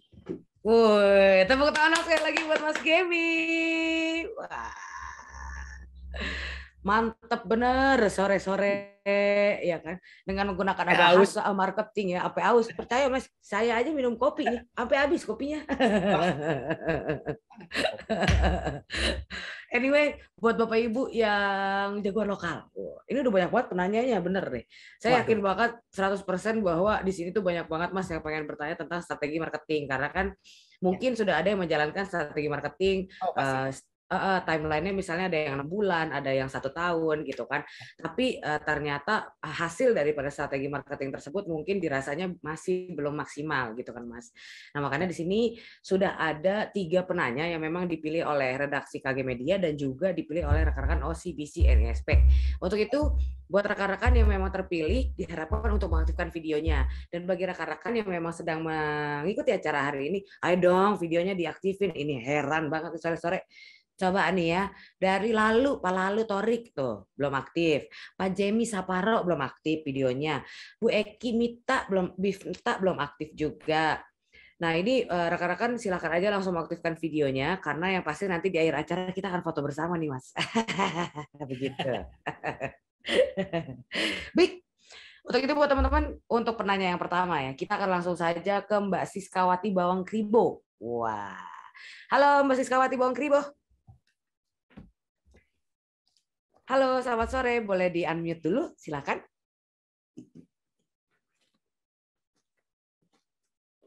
Mbak Siskawati Bawang Kribo.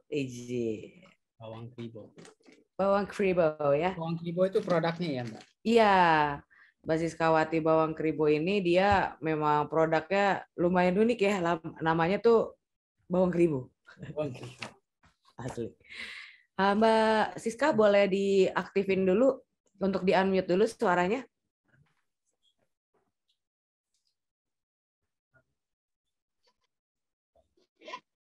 Iya, halo Mbak. Halo. Wah, Darling, apa kabar Darling? Alhamdulillah sehat. Alhamdulillah sehat. Nah ini kalau Mas Siskawati Bawang Kribo ini dia pengalamannya sudah 3 tahun Mas. Gitu. Nah ini memproduksi bawang hitam dan juga dia udah memasarkannya nih, bawang hitam mengubah kehidupan menjadi lebih sehat. Nah penasaran kan tuh bawang hitam? Bawang kalau putih itu ya Mbak ya? Bawang hitam tuh apa sih Mbak? Bawang hitam ini tuh bawang putih yang difermentasi dengan waktu yang telah ditentukan, minimal kita pakai yang 14 hari. Nah, saya pernah makan tuh. Enak ya? Hah? Karena umur jadi saya pernah makan. Emang ya Mbak kalau yang namanya usia udah 35 tahun ke atas itu bawaannya pengennya tuh ini aja udah metode pengobatan sehat aja. Iya silakan Mbak Siska buat pertanyaannya mau nanya apa nih? Jadi kan 6 bulan terakhir ini produk bawang hitam Kribo ini iklannya itu slow banget karena produk kita itu memang belum memiliki izin BPOM. Pengen banget nih kita ngurus yang namanya perizinan. Jadi bisa nanti iklan di Shopee, di Tokopedia dan e-commerce lainnya gitu. Karena produk sejenis di kelurahan atau sekecamatan Tanjung Barat, data yang saya lihat itu hanya produk dari bawang hitam Kribo aja yang ada. Wih, kalau kecamatan sama kelurahan tuh. Tapi kalau untuk se-Jakarta Selatan saya kurang paham karena datanya saya nggak pernah dapat. Nah, terus untuk tunggu sebentar. Iya, aku lagi tanya dulu. Oh, itu kayaknya yang membantu fermentasi bawang putih menjadi bawang hitam tuh, Mas. Maaf, Mas, ini anak kecil udah jam segini rewel banget. Nah, terus untuk saya marketingnya, maintenance-nya ya. Jadi saya kan ngitung nih, bawang 250 gram itu bisa dikonsumsi selama 2 minggu 14 hari. Nah, biasanya setelah 14 hari, hari ke-17 tuh saya WA customer, tanya tentang kabar, karena berharap mereka mau repeat order. Ya.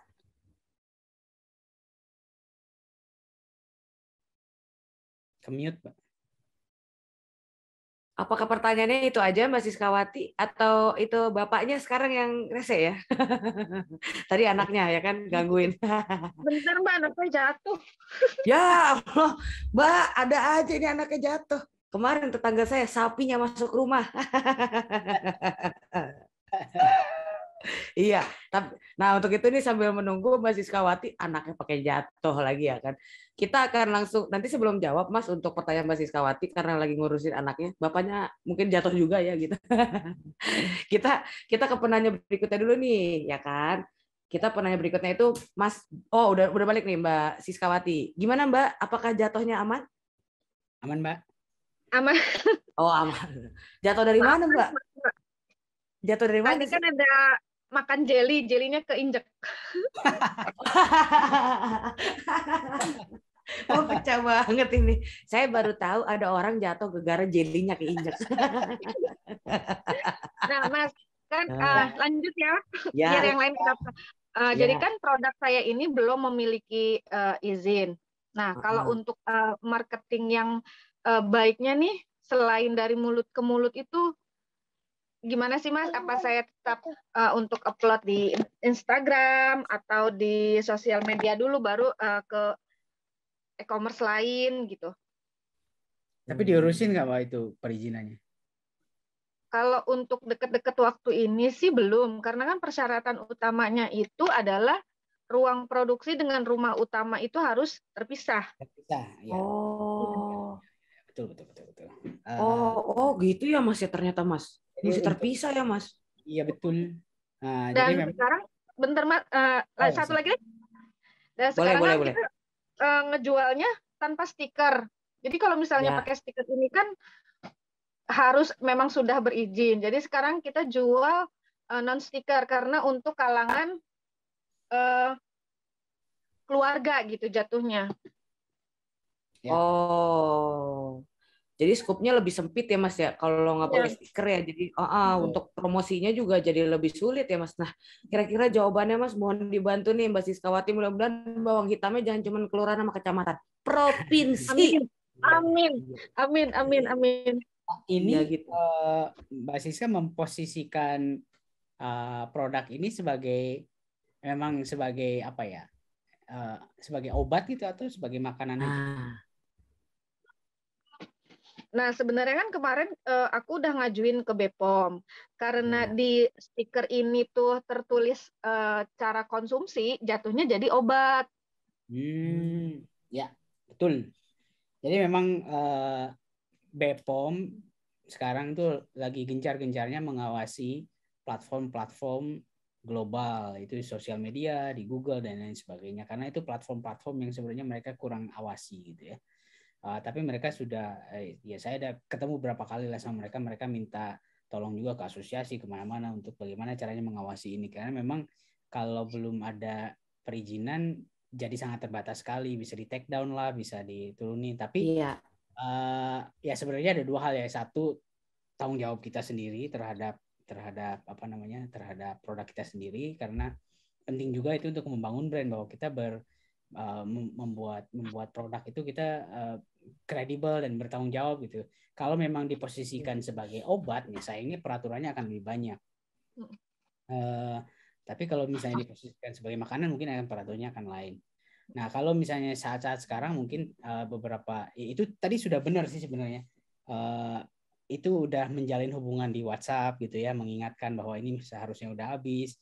Tapi mikirin timingnya nggak, Mbak? Ketika nge-WhatsApp itu tanggal berapa? Suka dipikirin? Jadi rata-rata WhatsApp-nya itu untuk follow up lagi 3 hari setelah estimasi bawang itu habis. Nah, mungkin yang harus dikonsider adalah di marketing juga dikonsider nih. Ada terutama untuk produk-produk yang fast moving kayak gini ya, fast moving ya istilahnya. Dikonsider juga dari sudut pandang mereka bahwa iya memang sudah habis, tapi apakah dia punya uangnya atau tidak. Jadi mungkin remindernya itu dikonsider juga timingnya, misalnya pas udah habis gajian dan lain sebagainya gitu ya, sehingga moodnya juga lagi bagus. Karena kan kita mau nggak mau ya dijualin orang itu kan enggak jarang orang yang suka lah dijualin sama orang kecuali emang temenan gitu ya. Jadi kita harus setup moodnya juga, timingnya harus tepat gitu ya, pas mereka punya uang, pas moodnya lagi bagus gitu, dan lain sebagainya. Untuk kasus ini yang memang masih ada challenge atau tantangan di perizinan, ada baiknya mungkin saya nggak tahu produk bawang hitam ini itu apakah memang dikategorikan makanan biasa atau dikategorikan obat dan apa itu kategorinya apa gitu. Tapi mungkin kalau misalnya diposisikan sebagai makanan sehat mungkin akan beda ceritanya itu. Di positioningnya ya sebagai makanan sehat aja, karena saya pun kalau konsumsi obat kalau konsumsi itu ya untuk jaga kesehatan aja kan, bukan untuk mengobati sesuatu gitu ya. Yeah. Itu pun positioningnya itu juga penting sehingga kita bisa lebih leluasa untuk memasarkan produk ini gitu, tanpa harus takut di di take down atau, dan juga harus ditentukan juga sih, kan Mbak Siska lebih tahu sendiri produk ini sih apa sebenarnya fungsinya gitu ya. Fungsi untuk customer apa sih? Apakah menjaga kesehatan atau mengobati penyakit gitu kan, itu dua hal yang berbeda ya. Karena saya makan jeruk nipis sama madu tiap hari pun itu menjaga kesehatan, tapi itu bukan obat. Jadi pastikan dulu positioning brand ini apakah sebagai makanan sehat atau sebagai obat. Karena kalau udah masuk kategori obat memang banyak aturannya gitu. Terus kalau channel-channel yang bisa digunakan ya untuk saat ini pilihan yang paling praktis ya sosial media. Jadi buat akun sosial media. Target audiensnya siapa? Keluarga, anak muda, keluarga lah ya. Keluarga mungkin seumuran saya gitu ya. Ini anak saya usia 3 tahun itu alhamdulillah suka Mas. Nah, anak customer juga usia 5 tahun itu sehari bisa makan sampai 2 siung gitu. Tapi yang beli ibu bapaknya kan? Iya, yang beli ibu bapaknya. Betul, berarti target audiensnya ibu bapaknya bukan anaknya. Nah, itu juga angle yang menarik untuk dikomunikasikan bahwa makanan ini juga bisa untuk menjaga kesehatan keluarga dan lain sebagainya. Nah, tapi sosial media itu pilihan paling praktis kalau menurut saya sekarang. Yang WhatsApp tadi juga jangan ditinggal karena itu udah bagus menjalin. Tapi jangan WhatsApp cuma untuk ngejual gitu loh. Iya. Once in a while apa kek sharing, tapi jangan sharing hoax ya. Sharing info kesehatan kan, kita memposisikan produk kesehatan. Kalau misalnya Mbak dapat artikel yang bagus misalnya dari tempat saya, dari Kompas.com, oh ini bagus nih untuk menjaga kesehatan keluarga, ya di share juga gitu ya. Itu juga menunjukkan bahwa kita peduli kesehatan mereka gitu sebagai konsumen kita. Sosial media kalau mungkin usia saya 35 ke atas, 40 gitu ya, di bawah 50 mungkin keluarga yang anaknya masih seumuran gitu, mungkin pilihannya Facebook dan Instagram gitu, ada di situ, dan itu harus aktif di situ. Yang pertama kita harus punya aset itu artinya akun ya, kita harus punya akunnya di situ, pakai ya tadi saya bilang juga ya, kalau ada yang bisa desain bikin desain yang baik di covernya gitu ya, terus ceritakan tentang tadi ya, positioning tadi, ini bukan obat tapi ini untuk menjaga kesehatan misalnya. Kalau kita mengklaim obat ya udahlah selesai, BPOM masuk tuh. Tapi untuk ini menjaga kesehatan kayak tapi kalau saya nggak salah juga jamu juga udah ada aturannya sekarang. Jadi ini hanya apa ya istilahnya, makanan organik untuk menjaga kesehatan gitu kan. Itu diceritakan juga gimana saya bikinnya gitu, kualitas bawang putihnya seperti apa gitu, ini prosesnya, ceritain tuh di foto, ceritain lah itu banyak, sehingga orang-orang juga mulai berinteraksi di situ. Ini saya mungkin ya belum saatnya ngomongin kita harus spending di iklan, tapi kalau memang punya budgetnya ya boleh dicoba tuh spending di iklan di sosial media itu. Tapi yang lebih penting adalah membangun interaksi lewat selain tadi WhatsApp tadi, Facebook pilihan yang lebih baik untuk target audiens yang dipunya dan jangan lupa diusahakan kalau emang penting itu BPOM ya diusahakan untuk mendapat izin juga gitu ya. Itu apakah cukup atau masih penasaran? Jadi emang harus apa cukup kira-kira atau harus tuh cerewet di sosial media gitu ya. Apa aja diposting. Itu emang itu dibutuhkan gitu. Iya. Terima kasih Mas. Ya. Wah, mudah-mudahan sukses ya Mbak Siska, semangat Mbak Siska, rekan jagoan lokal. Ya, karena ini memang kalau masih bisa, karena kalau misalnya dilihat dari khasiatnya gitu ya, kalau misalnya bawang hitam itu ternyata khasiatnya tuh bisa menjaga kesehatan jantung, kesehatan otak, mencegah penyakit kanker, mengontrol kadar gula, apalagi orang-orang yang doyan makan jeroan ya Pak. Benar. Terus jangan mengklaim sendiri, lebih baik kalau nemu artikel misalnya tentang itu dan yang ngomong misalnya dokter siapa ya diposting gitu ya, terus disebarin. Iya. Benar. Ahlinya loh yang bukan gue yang klaim itu. Benar. Nah, semangat ya Mbak Siska. Mudah-mudahan bawangnya juga bisa langsung laju terus di tahun 2022 dan dapetin nih modal dari OCBC NESP. Lumayan. 75 juta buat 3 orang, Mas. Itu jangankan langsung ngontrak Mas ya kan, bikin toko Mas, bikin toko. Biar dapat izin BPOM. Iya, ya enggak. Amin. Nah, selanjutnya kita akan langsung saja menuju ke Mas Bayu nih. Ini Mas Bayu Tambiaku. Halo, selamat sore Mas Bayu. Mas Bayu. Unmute. Halo Mbak. Halo, hai. Apa kabar Mas? Sehat, alhamdulillah. Nah, ini kalau Mas Bayu ini pakai bahasa Inggris dia Mas, kebetulan untuk untuk memperkenalkan produknya. Jadi Tambiaku comes from the Dayaknese, jadi dari Dayak gitu ya, language meaning grandmother. Ya, betul. Iya, nenek nih ya. Tambiaku jadi tentang nenek. Betul. Terus always making dishes from sorghum. Sorghum itu apa ya, Mas? Sorghum itu ya tanamannya, makanya itu ini mau ditanyain juga sih sama Pak mentor kita. Oh, mantep nih ya. Nah, saya udah hampir setahun makan sorghum. Mas sudah pernah makan sorghum? Nah? Mas sudah pernah makan sorghum? Udah setahun gue ganti nasi pakai sorghum. Wih. Oh, siap. Nanti kita bisa kirim deh. Bro, kirim kalau perlu 20 kilo, bro. Siap. Iya. Iya, resep nenek. Ya. Bener, iya. Nah, Mas Bayu, silakan pertanyaannya, mau menanyakan apa nih? Ya, oke. Pertama tadi terima kasih Mbak Tiara udah dikenalin. Kita produsen makanan sehat berbahan dasar sorghum yang affordable, jadi pantas untuk petani dan cocok juga untuk kantong konsumen. Jadi produk kita itu makanan sehat ya Pak, dan kebetulan kita juga sebenarnya udah melakukan beberapa marketing teknik-teknik marketing juga kan. Nah, karena ini lebih spesifik sih ke media sosial ya, bentuknya kayak Instagram gitu ya.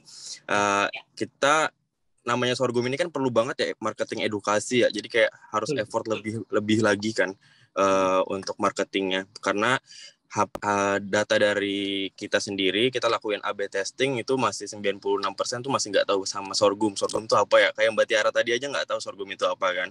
Padahal sorghum kan tanaman lokal Indonesia gitu. Kita pengganti gandum. Nah, itu perlu effort lagi kan tambahan. Nah, tentu ini kan budgetingnya makin nambah lagi kan, karena marketing education, sekalian kenalin si tanaman ini apa dan fungsinya juga. Nah, ini kita udah pernah lakuin sih Mas, dan nantian kan kita pengen ningkatin engagement nih buat di IG-nya kan. Nah, kita kolaborasi sama beberapa community yang misalnya kita tabrak-tabrakin lah, kayak ibaratnya kayak komunitas fashion juga tapi yang berbau healthy dan lain sebagainya. Sampai kemarin tuh kita sempat riding di wave, kan waktu zaman-zaman pandemik awal kan itu heboh banget ya masalah konspirasi ya, konspirasi teori dan lain sebagainya, itu orang-orang tuh makin up banget. Nah, kita coba tabrakin ke sana gitu. Nah, kita kan tagline kita kan healthy lifestyle choice ya, dan ini pilihan, kita pengen jadi pilihan orang atau family buat makan tuh ya makan sorghum, mau dari nasinya, mau dari tepungnya, mau dari beras gulanya pun itu pakai sorghum semuanya. Nah, jadi kita kan pengen, namanya budget startup sama budget corporate kan pasti beda ya Mas. Mungkin kayak ya startup kan kita pakai apa aja lah, yang penting bisa masuk nih angka ya kan, budget kita pas-pasan ya kan. Ini salah nggak sih kalau misalnya kita tabrakin itu sama konten yang dimana, karena riding di wave, data sekarang kan menunjukin bahwa momennya tuh tentang konspirasi nih, kita ini ternyata tuh engagementnya makin naik Mas, tapi kan sebenarnya itu bakal melanggar dari yang Mas tadi bilang, bahwa misalnya kalau bikin konten atau apapun itu harus sesuai dengan statement di awal tadi kan, soalnya kayak healthy lifestyle choice, sedangkan konspirasi kan nggak termasuk healthy lifestyle choice ya. Itu tapi sih ada ditabrak-tabrakin sih, kayak misalnya tentang isu GMO-nya dan lain sebagainya, itu sih yang kita up juga. Cuman ya orang karena udah enak sama seru nih tentang konspirasi, ternyata aku ngebahas tentang konspirasi juga kayak gitu, tapi kan akhirnya kan kita harus ngebalikin lagi nih untuk effort buat healthy lifestyle-nya tadi lagi gitu loh. Minta masukan sih Mas. Yang kedua, bisa nggak sih Mas kita ada simulasi kecil gitu tentang budget marketing budget khususnya buat startup deh. Kalau corporate kan mungkin agak riwah ya. Itu sih Mas. Thank you. Oke.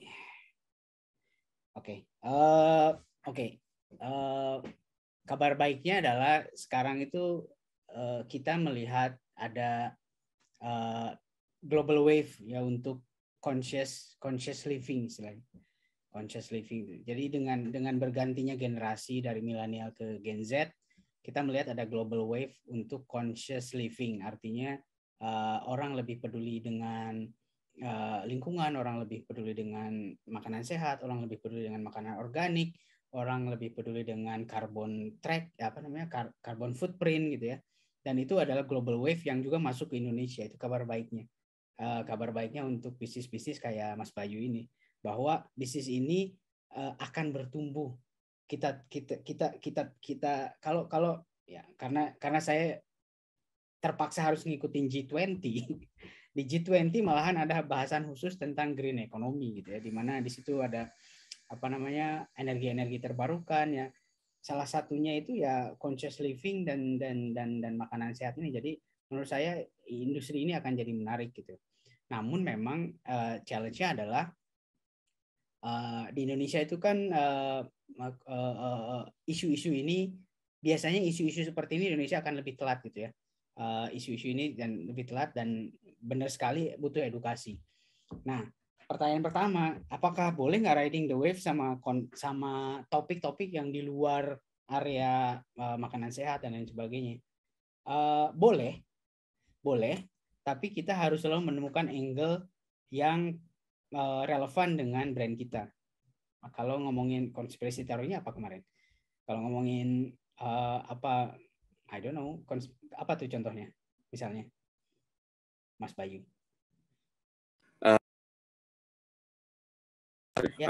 Sorry.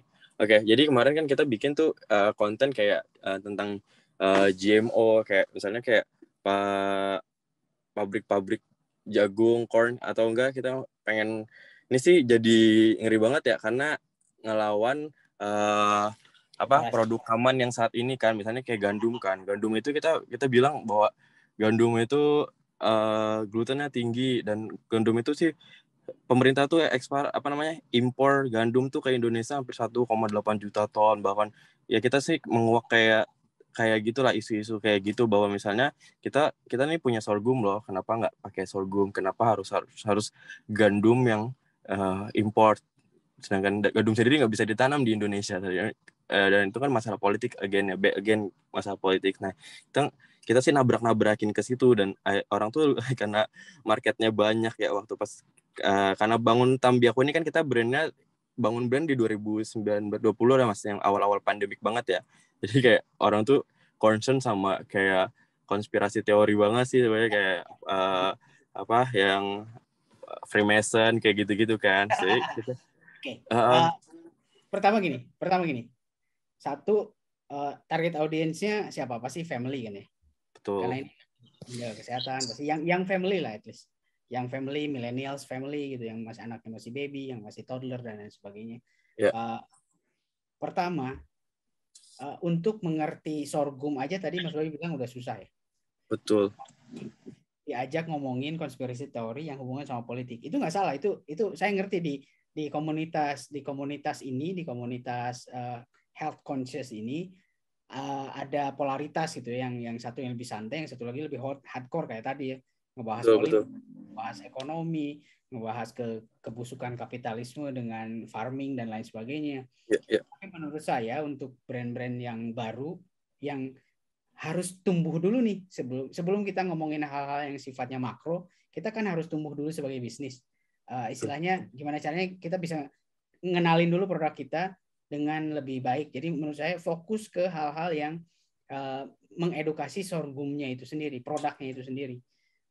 Karena banyak banget angle yang bisa kita karena gini, pertama saya alami sendiri, nyari sorghum itu susah.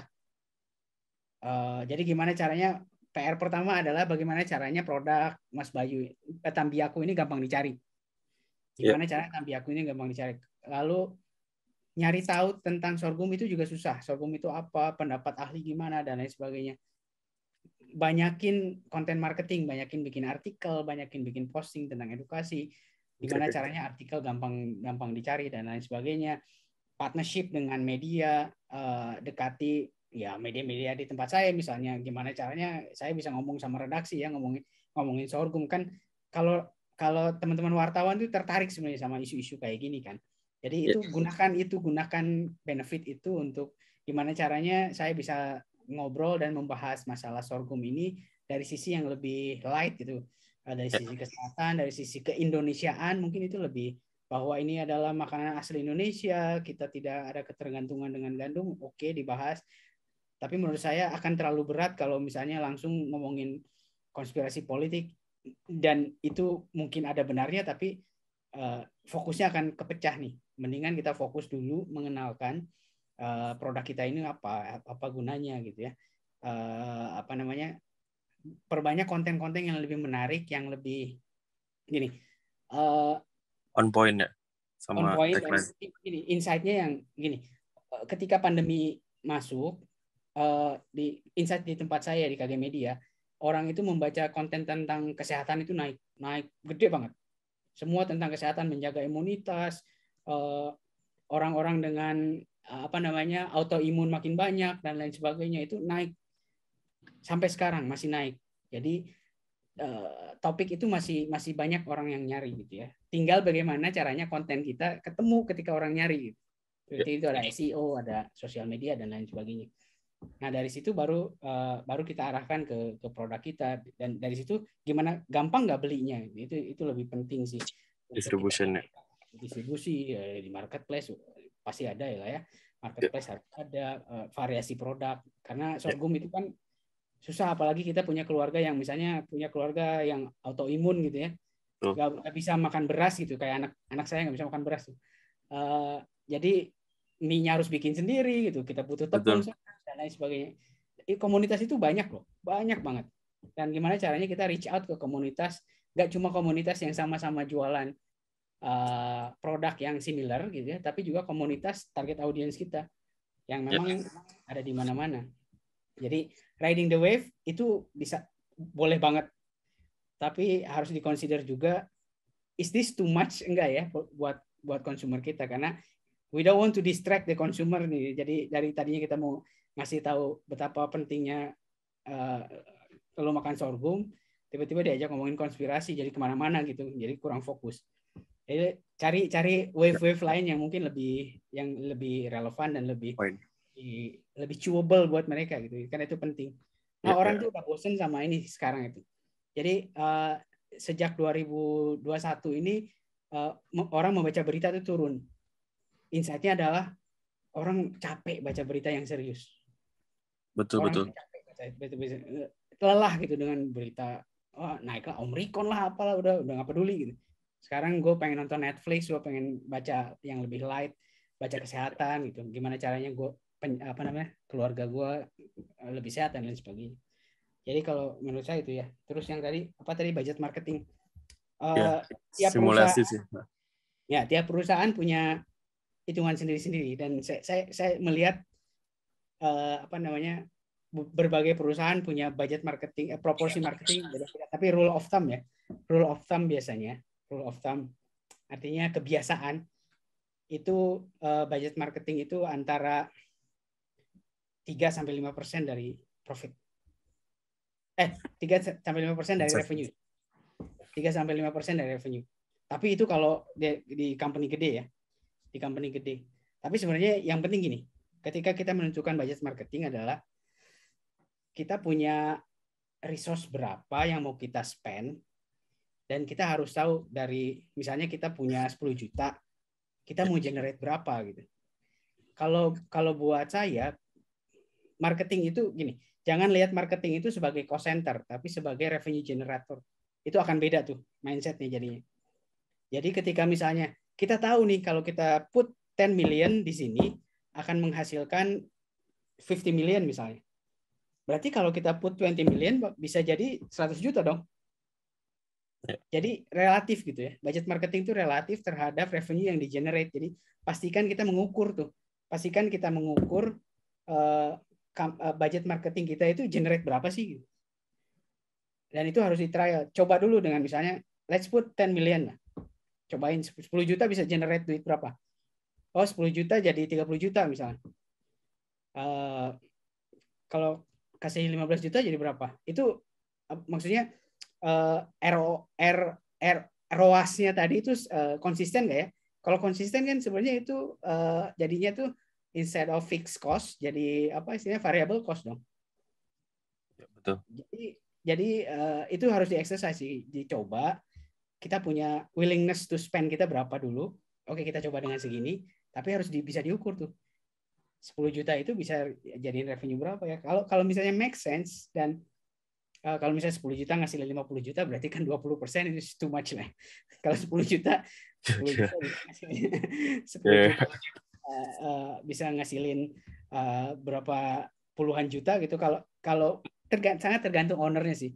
Willingness to spend-nya berapa? Apakah itu justifiable atau enggak gitu. Tapi rule of thumb-nya itu 5% biasanya. Kalau produk baru, Mas, misalnya kita mau launching produk baru nih. Launching gimana biasanya butuh effort lebih, butuh investment lebih. Betul. Ya itu kalau kita lihat itu sebagai investment, kita akan punya mindset beda tuh. Sama gitu ya. Kita kan ketika kita mau membuat produk itu kita sudah menghitung marketing cost-nya sebenarnya. Dan marketing cost itu jadi cost structure di produknya kan. Mestinya produk ini cost untuk membuat produk ini berapa plus marketing cost-nya berapa, sehingga kita jual berapa, sehingga margin yang kita peroleh dari harga jual itu sudah memperhitungkan marketing cost-nya. Itu dulu dipakai. Kalau misalnya ini biasanya tipikalnya produk-produk FMCG itu sangat marketing driven, tapi ada juga produk-produk yang tidak marketing driven. Kalau marketing driven artinya kalau nggak ada iklan, produk gua nggak ada yang beli, ya put more money on marketing gitu. Tapi kalau misalnya dengan kita word of mouth dan sosial media gitu, kita itu udah banyak yang beli, di exercise aja. Kalau kita spending sekian, generate berapa. Kalau kita tambah, revenue generation-nya membesar atau enggak. Kalau membesar, ya invest aja terus di marketing. Gitu. Tapi untuk launching memang butuh effort lebih, artinya kita harus menyediakan budget yang lebih besar untuk memperkenalkan produknya. Gitu. Yang penting channel yang dipilih. Channel yang dipilih atau misalnya we spend the money on influencer misalnya. Dan itu juga sekarang nggak murah kan influencer sombong-sombong sekarang. Betul. Harga mahal-mahal. Tapi kalau efektif, ya why not? Gitu. Yang penting rasionya sih yang harus dijaga, Mas Bayu. Rasio dari spending sama revenue yang di-generate. Jadi harus kita bisa ngukur sih. Kalau kita spending di influencer 5 juta, dia bisa generate berapa puluh juta gitu. Nah, dengan rasio itu ya kita bisa dihitung itu sebagai investment, ya bisa tambahin, bisa disebar gitu ya. Kan itu jadi variable cost jadi. Siap. Oke Mas, thank you Mas. Barangkali nanti KG Media mau berkolaborasi untuk diliput Mas Sogum, boleh? Ya, silakan diminta bikin, biasanya start dengan press release atau misalnya minta ketemuan atau anything lah, nanti dekat di teman-teman redaksi lah ya. Karena kan isunya menarik. Iya. Thank you Mas, thank you. Tepuk tangan dong buat Mas Bayu. Kalau pengen iklan sama KG Media, makanya dipasang iklan.com. Tapi kan lu kan dapat kesempatan nih Mas. Dia tuh dapat kesempatan Mas, mau promosi 6 bulan apa sampai setahun tuh Mas, gratis Mas. Jadi semua yang 30 UMKM ini Mas gratis Mas, mau promosi apa juga. Makanya habis ini ya Bayu, lu langsung buat yang namanya press release. Gitu. Tulis aja kali aja kan tadi tuh ada tuh para puan. Nah, para puan biasanya itu suka banget sama hal-hal yang berbau-bau diet. Kali aja lu bisa kolaborasi sama yang namanya chef terkemuka pastry gitu ya. Yang misalnya gini, gue pengen nih makan coklat cookies gluten free. Tapi tepungnya Tambiaku powder. Mantap. Kali. Makanya deketin tuh Mas Alam. Mas Alam. Ada tuh namanya di bawah. Big. Untuk itu, wah ini makin menarik nih, tampaknya makin panas saudara-saudara, ya kan. Dan penanya selanjutnya ini sudah memuji saya dari awal ya. Katanya hari ini saya katanya cantik banget. Waduh, alhamdulillah nih. Saya biasanya dibilangnya ganteng, Mas. Ketolongan tinggi aja Mas sebenarnya. Big. Untuk itu, tanpa berlama-lama kita akan langsung saja untuk ke Desi Martina. Silakan Mbak Desi Martina buat pertanyaan. Halo, selamat sore Beb. Sore Beb. Halo sore Beb. Thank you Mbak Desi Martina. Nah kebetulan nih Mas, Mbak Desi Martina ini memang kemarin tuh sempat ada tanya jawab sama sesi Pak Handoko ya gitu. Dan Pak Handoko saat itu memang sudah memberikan saran kepada Mbak Desi untuk bisa lebih banyak observasi mengenai jenis-jenis tulisan dan lain sebagainya untuk bisa memperkuat brandnya dia nih Mas nih. Nah kalau untuk sesi marketing fit kali ini nggak tahu saya pertanyaannya apa yang akan ditanyakan langsung oleh Mbak Desi. Silakan aja Mbak Desi untuk bertanya. Ya oke, makasih ya Kak Tiara ya. Sama-sama darling. Jadi follower saya tuh sangat sedikit. Padahal saya sudah membuat promosi menarik seperti follow akun saya dapat gratis skincare sample size atau treatment. Sudah saya share ke Facebook, ke WA, terus saya buat brosur juga. Namun tetap hanya beberapa yang memfollow saya. Nah, yang ingin saya tanyakan, bagaimana cara menarik pelanggan atau customer untuk mengikuti kita selain kita membuat promo-promo giveaway. Sedangkan saya belum punya budget khusus untuk mengendorse selebgram dan untuk pasang iklan berbayar di media sosial. Ya. Terima kasih. Produknya itu ya, beauty care gitu ya. Ya. Skincare. Ya. Yang harus kita mengerti pertama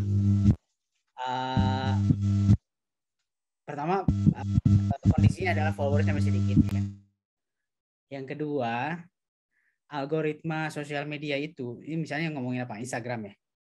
Kita misalnya ngomongin Instagram, algoritma Instagram itu karena Instagram sekarang sudah dimiliki oleh Facebook atau Meta, algoritmanya itu terkait dengan iklan. Sayangnya. Jadi tidak semua postingan organik itu postingan yang ya postingan biasa gitu ya, yang nggak pakai iklan, yang nggak berbayar. Sayangnya algoritma Facebook dan Instagram itu akan lebih baik kalau kita memang pasang iklan. Itu mereka memang mendesain untuk agar kita spending di iklannya mereka. Sayangnya faktanya begitu. Jadi memang di awal-awal kalau followersnya masih dikit, either kita berpartner dengan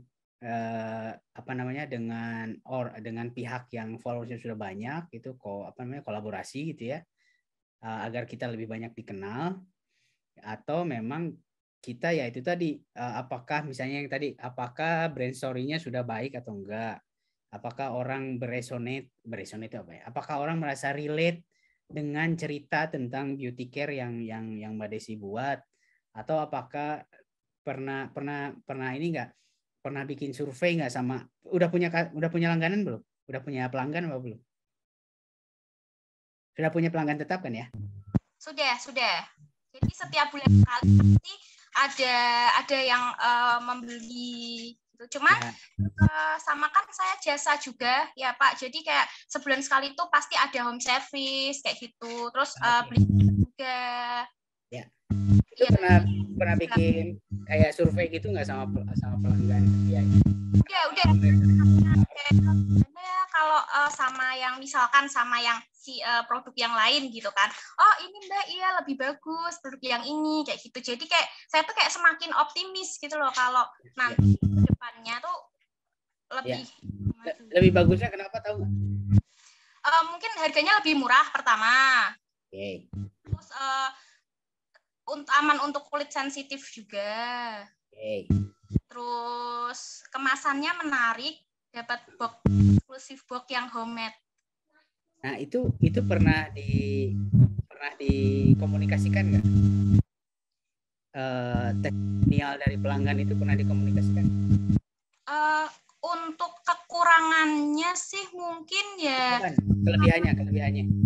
Tadi kan bilang lebih affordable, lebih aman untuk kulit sensitif. Hal itu pernah dikomunikasikan nggak? Pernah dibuat postingan atau apa di sosial media? Iya, jadi di akun Instagram saya itu tuh nggak hanya membahas tentang produk saya aja, tetapi artikel kecantikan lainnya, kayak misalkan bagaimana cara mengecilkan pori, terus tips buat ini, pokoknya beauty hacks gitu udah pernah saya posting ke Instagram, tapi karena followersnya itu sedikit jadi ya. Ya. Jadi memang challenge-nya itu kalau emang channelnya cuma satu di Instagram, memang Instagram itu sekarang sayangnya lebih susah untuk menemukan followers. Ya triknya masih sama, triknya kita harus kolaborasi, artinya memang harus at least ada investasi di produk gitu ya. Entah itu barter atau gimana gitu sama teman-teman kita yang followersnya udah banyak, atau gimana caranya kita bisa dibahas oleh akun Instagram yang followersnya udah banyak. Kalau kita punya budget terkenal, budget kebutuhan. Yang kedua ada kesempatan di platform lain. Saat ini sebenarnya platform yang lebih cepat untuk mendapatkan followers itu bukan Instagram, tapi TikTok.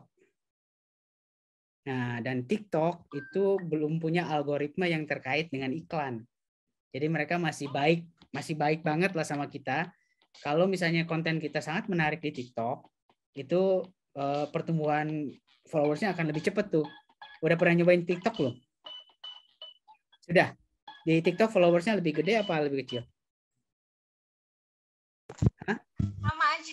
Sama aja. Nah, berarti coba pelajari gimana caranya bikin konten TikTok yang lebih menarik, karena kan beda banget tuh cara bikin konten di TikTok sama Instagram kan.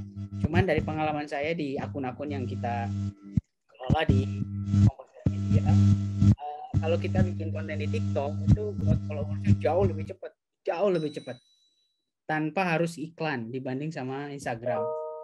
Tapi memang kontennya harus sangat TikTok banget gitu ya. ya mungkin Desi lebih ngerti lah ya, kalau saya udah saya nggak ngerti TikTok karena generasinya udah kejauhan, tapi saya tahu konten TikTok kayak gini itu bagus, konten TikTok kayak gitu bagus sih. Meskipun saya ngerti ngapain sih orang-orang joget-joget kayak gini. Cuman ya itu the next platform di sosial media yang sekarang growth-nya paling bagus itu TikTok. Dan TikTok itu masih baik sama akun-akun baru. Tapi memang kontennya harus bagus banget, harus ditiru lah konten-konten yang masuk ke apa tuh istilahnya kalau TikTok itu yang konten di depan itu. Saya lupa deh. Pokoknya harus masuk situ ya. Harus masuk ke pas buka TikTok itu ada di depan gitu ya. Tiru aja gimana cara dia bikin konten, lagu apa yang dia pakai, terus syutingnya kayak gimana gitu ya. Ditiru aja dulu konten-konten kecantikan gitu. Itu kan TikTok itu edukatif banget ya sebenarnya. Konten 10-15 detik tapi edukatif. Nah itu yang tadi mungkin artikel-artikel dari para ahli kecantikan itu dipindahin ke konten TikTok gimana caranya. Nah, coba gitu tuh. Kalau Instagram, sayangnya Instagram itu memang harus ada iklan. Emang ngeselin sih, tapi emang sekarang orang-orang apalagi mungkin generasi yang Gen Z gitu yang target audience kebanyakan ada di TikTok malah. Jadi coba explore platform baru, pelajari bagaimana cara membuat konten yang baik, tapi jangan lupa tadi ya, jangan lupa kita harus konsisten dengan positioning brandnya, value propositionnya gitu, jangan kemana-mana tuh, jangan kemana-mana, kita harus tetap mengkomunikasikan bahwa ini personality saya gitu ya, meskipun kita main di TikTok tapi ini personality saya gitu. Beda-beda personalitinya tuh, kadang-kadang galak, kadang-kadang kalau galak terus gitu, kalau fun terus gitu ya. Itu harus kita yang Iya. Iya, terima kasih Pak Gemi. Sama-sama. Terima kasih Kak Sarah yang cantik. Nah, terima kasih Mbak Desi ya kan. Wah, semoga ini sukses terus ya untuk penjualan produknya Mbak Desi. Tepuk tangan dong buat Mbak Desi. Mas Gemi gaya nih ya kan. Katanya konten TikTok. Saya mau nggak tahu konten TikTok, padahal dia ikutan joget kalau anaknya lagi buat konten TikTok. Gak ngerti apaan sih. Tapi banyak yang suka gitu. Iya. Soalnya sekarang tuh bapak-bapak sekarang lagi berajin jogetan dibandingin ibu-ibu gitu. Bener. Anyway, ngomongin tentang penanya lagi nih. Ini adalah penanya terakhir ya, karena memang waktu tuh sudah jam 5 sore nih Mas. Mungkin akan ada rekan-rekan yang memang masih memiliki kegiatan lain. Tapi sebelum kita lanjut ke penanya berikutnya, silakan buat rekan-rekan ceritain dulu dong sedikit nih, tulis di kolom komentar. Pak, penjualan Anda lately gimana? Asik gitu, ya nggak?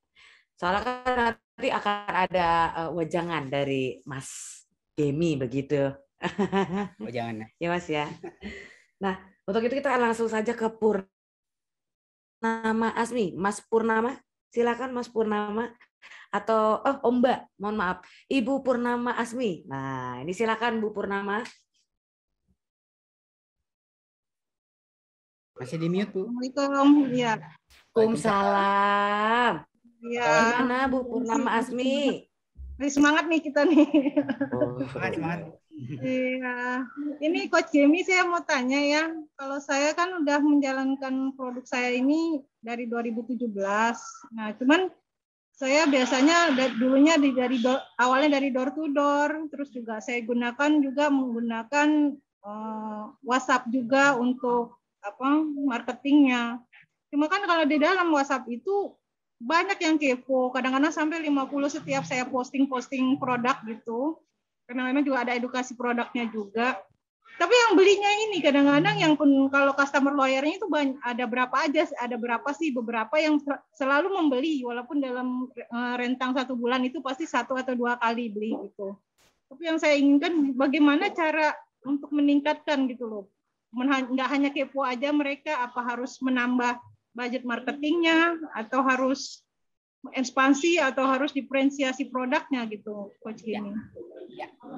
Produknya apa ya, Bu? Saya itu untuk kalau reseller produk herbal dan juga seperti untuk snack seperti keripik pisang, stik keju, stik coklat, terus rempeyek kacang. dimsum. Oke. Pertama itu yang di WhatsApp itu WhatsApp grup berarti ya, Bu? Iya, WhatsApp grup. Yang lihat sih banyak, Pak, sampai 50 kadang-kadang, kalau kayak sampai 60 juga ada yang kepo gitu. Cuman yang belinya ini kadang-kadang di bawah under 10 lah gitu. Yang juga harus kita datangin untuk mereka butuh apa gitu, selain pesanan yang dari dia pesan di WhatsApp. Ya. Nah, kalau memang dalam marketing kayak tadi kalau waktu saya liatin yang itu ya, yang bagaimana memeasure sebuah marketing, kalau dalam satu kolam itu nggak mungkin semuanya terkonversi, Bu. Ya, itu fakta lah, itu nggak bisa kita hindari. Dalam satu kolam itu nggak mungkin semuanya terkonversi. Pasti ada, dengan berbagai alasan, ada beberapa orang dari satu kolam itu yang tidak terkonversi. Apakah dia nggak butuh, atau dia nggak punya uang, atau apa gitu ya. Meskipun mereka, karena gini, tapi itu Ibu punya 50 itu aset yang sangat berharga, karena itu orang yang bisa dikontak. Tapi jangan berharap 50-50-nya terkonversi setiap saat. Nah, karena elemen banyak sekali elemen yang nggak bisa kita kontrol juga ya, Bu ya. Termasuk tadi. Jadi ada customer loyal juga sih, Pak. Betul. Tapi ya itu periode dalam sebulan itu kalau 2 atau 3 kali pasti beli. Betul, karena kan prioritas mereka beda-beda, Bu. Oh iya, Pak, betul. Berarti kembali lagi ke prioritas mereka untuk kebutuhan mereka juga gitu ya, Pak ya. Betul. Kita harus sadari bahwa dalam satu kolam tidak mungkin terkonversi semua dalam setiap waktu gitu. Pasti ada yang. Artinya apa? Kalau kita mau membuat itu, kalau kita mau menambah pendapatan, ya mau nggak mau kita harus buat kolam baru. Ya tadi Ibu bilang ekspansi gitu ya. Bisa nggak kita bikin kolam baru, grup WhatsApp baru, mungkin dengan komunitas yang berbeda, sehingga kalau kita bisa, misalnya Ibu ya udah saya jualan lewat WhatsApp aja, tapi kolamnya banyak gitu. Kalau mengharap dari satu kolam, memang begitu. Kalau misalnya dari 50 yang terjual 10, berarti Ibu udah tahu nih 20% nih conversionnya. 20% ya kadang naik, kadang enggak, tapi kan enggak jauh-jauh dari situ gitu ya. Iya, enggak muter aja di situ customer loyalnya yang paling yang nambah paling 1-2 orang aja gitu. Tapi mereka sudah mau engage dengan Ibu, berarti sebenarnya mereka tertarik dengan produknya, tapi bukan tidak setiap saat produk Ibu itu menjadi prioritasnya mereka untuk mereka beli gitu kan. Nah itu nggak apa-apa. Kembali ke dompet. Yang memang kita effortnya adalah gimana caranya kita membuat kolam-kolam baru lagi. Istilahnya tuh Ibu tuh jadi community manager gitu ya. Jadi community manager itu bagaimana mengelola grup WhatsApp ya, beberapa grup WhatsApp, meskipun ya itu tadi jangan selalu berjualan, tapi misalnya sharing-sharing dan konten dan lain sebagainya. Tapi fakta bahwa ada kemauan mereka untuk masuk ke grup itu tanda yang baik gitu ya, bagus gitu. Ya cuman kita jangan berharap semuanya bisa terkonversi setiap saat gitu. Karena itu faktanya begitu, Bu. Tapi kita ekspansi, kantongnya dibanyakin gitu. Gimana caranya? Bisa nggak kita bikin WhatsApp baru, misalnya beda kelurahan, beda RW, nggak tahu lah ya. Itu kan ya itulah effort marketing, gimana Ibu harus jalan ke market gitu ya, bikin WhatsApp baru gitu, apapun untuk nambahin kolam-kolam tadi gitu. Nah itu ekspansinya ada di situ. Dan itu mungkin karena Ibu sudah menguasai satu kolam grup tadi, mungkin akan lebih mudah juga kalau Ibu bikin yang satu lagi. Jadi nanti kantongnya banyak tuh, Bu. Ya baik, Coach. Baik. Memang butuh usaha, tapi ya itu yang harus kita lakukan ya. Namanya juga marketing. Ya, karena ada effort gitu ya. Tetap semangat. Gitu. Kolamnya baik. Dibanyakin. Betul, dan jangan lupa sosial media penting, sosial media lain penting. Facebook atau di mana, kita cari tahu lah. Komunitas itu ada di mana, ada di Facebook, misalnya udah bikin grup di Facebook, ngomongin apa gitu, kolam-kolam lain yang bisa kita create gitu, yang bisa kita ciptakan gitu ya. Gitu. Jadi kalau Ibu nanya ke saya gimana caranya 50-50-nya terkonversi, saya nggak pernah, Bu, mengkonversi 100% itu nggak pernah, Bu. Itu kenyataan hidup. Saya Setuju. Tapi kolamnya yang harus dibanyakin gitu ya. Kalau kita ada kolam, ikannya 100, kita mancing, nggak bisa tuh 100-100 dapat. Sayangnya begitu. Kolamnya aja banyakin. Oke, betul juga sih Coach ya. Oke, makasih Coach Yemi, makasih Mbak Tiara. Sama-sama Bu Purnama Asmi. Bu Purnama, ya. tadi aku jadi keinget deh pas Mas Gemi bilang sempat gabung nggak di komunitas-komunitas Facebook katanya gitu buat promosiin produk Ibu. Pernah nggak Mak, Bu? Di Facebook sih coba ya, cuman karena udah banyak grup-grup jualan juga sih ya paling nggak terlalu efektif kalau saya bilang, malah lebih efektif di WA sih. Sama kalau saya di IG saya belum pernah coba, tapi saya punya IG account gitu. Ya, paling untuk meningkatkan itu ya saya satu-satunya jalan itu dengan mendatangi customer, menanyakan kebutuhan dan apa keinginan mereka mau beli apa. Jadi saya tinggal ngelis aja seperti itu. Bu, ikutin Fatma Bahalwan, Bu. Fatma Bahalwan. Oke. Ya, itu... coba dah. Ibu coba dah cari. Namanya Ibu Fatma Bahalwan. Dia tadinya itu, Bu, pengusaha rumahan kayak Ibu. Nah, karena dia bisa promosiin di Facebook, dia makanya bisa sebesar sekarang. Akhirnya malah produknya dia mah jadi malah buat diajarin ke UMKM lainnya. Coba aja Bu, ikutin Fatma Bahalwan. Kebetulan saya nge-MC bareng dia sih. Jadi ya, saya tahu banget gitu Bu Fatma Bahalwan. Coba Bu kali aja bisa jadi rekomendasi gitu. Oke. Buat rekan-rekan semua UMKM, jagoan lokal, terima kasih banyak buat sore hari ini. Mudah-mudahan apa yang disampaikan sama Mas Gemi hari ini bisa membantu teman-teman untuk bisa lebih semangat dan memperkuat brandnya, begitu ya kan? Kesiapan-kesiapan yang memang sudah Mas Gemi sampaikan hari ini itu terkait dengan ada purpose, ada personality, ada proposition dari produk Anda gitu ya. Jangan lupa harus punya visinya lebih jauh kemana gitu, produk Anda mau seperti apa, karakteristik produk Anda seperti apa, lalu solusi untuk problem atau kebutuhannya dari para potensial klien Anda seperti apa. Lalu jangan lupa dari tadi Mas Gemi juga sempat bilang pain and gains-nya seperti apa. Jadi ingat film deh Mas. Pokoknya pengen angkat beban aja gitu Mas. Gitu ya. Terus juga Mas Gemi juga sempat cerita sedikit mengenai SEO, ya kan. Terus juga jangan lupa juga nulis artikel di media-media, terutama Instagram, Facebook, Twitter, atau misalnya bikin blog yang gratis gitu ya, atau gabung di komunitas-komunitas yang ada di Facebook atau Instagram untuk bisa lebih memperpanjang lagi, memperbesar lagi kolam-kolam. Itu yang tadi aku bisa simpulin dari beberapa materi dari Coach Gemi. Jangan lupa buat rekan-rekan juga buat mengerjakan nih assignment yang memang sudah diberikan sama Mas Gemi. Mas, assignment-nya dikumpulkan kapan Mas? Tanggal berapa Mas? Kalau nggak salah Senin ya? Senin besok Mas. Wih, ayo makin dekat saudara-saudara. Tanggal 13. Hehehe. Jangan lupa itu ya kan. Tadi assignment Mas Gemi apa ayo? Planning kamu di tahun 2022 seperti apa nih? Terus ceritakan juga kan tadi yang kata Mas Gemi bilang ada 2 poin kata Mas Gemi mah nggak perlu terlalu detail, tapi yang pasti 3 tadi yaitu purpose-nya apa, personality-nya apa, proposition-nya apa itu harus jelas gitu ya Mas Gemi ya. Yang tadi pakai Mas ya. Yang pakai kanvas tadi aja kayak exercise. Ya, mode kanvas benar gitu. Nah, tuh jangan lupa tuh guys. Hari Senin guys, tanggal 13 guys. Tinggal diisi itu udah ada template-nya tinggal diisi ya. Oh, tinggal diisi, udah dikasih template-nya. Dan bagi Anda juga yang misalnya belum sempat bertanya-tanya sama Coach Gemi, jangan khawatir. Habis ini kita akan langsung aja bikin grup WhatsApp untuk bisa menampung semua pertanyaannya. Nanti Mas Gemi langsung jawab gitu. Mungkin juga Mas Gemi bisa membantunya dengan menggunakan video-video atau apa gitu ya kan Mas Gemi. Pakai TikTok. Iya. Maksud gue ke situ.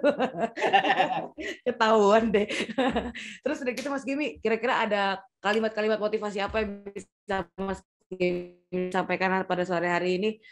Oke. Saya bukan motivator tapi begini. Waktu bulan lalu itu kita bikin Kompas 100 namanya. Kompas CEO Forum, Kompas 100. Di situ ada Bu Sri Mulyani, ada Pak Jokowi ngomong gitu ya. Dan semuanya optimis. Tahun depan itu tahun yang baik. Malahan kalau Pak Erlangga ngomongnya 2022 adalah golden year. golden year. Jadi jangan sia-siakan tahun depan itu golden year. Kenapa? Tahun 2003 udah masuk tahun-tahun politik. Jadi tahun 2022 ekonomi akan sangat membaik, dan tetap kalau mereka tuh selalu bilang bahwa UKM itu adalah kuncinya gitu ya. Tapi UKM yang seperti apa? UKM yang terdigitalisasi. Nah, saya juga pernah ngobrol sama waktu itu siapa ya, Direktur Telkom ya Pak Ririk. Dia bilang target digital ekonomi Indonesia nih sekarang itu digital ekonomi itu kontribusinya 3% dari total penghasilan negara lah ya.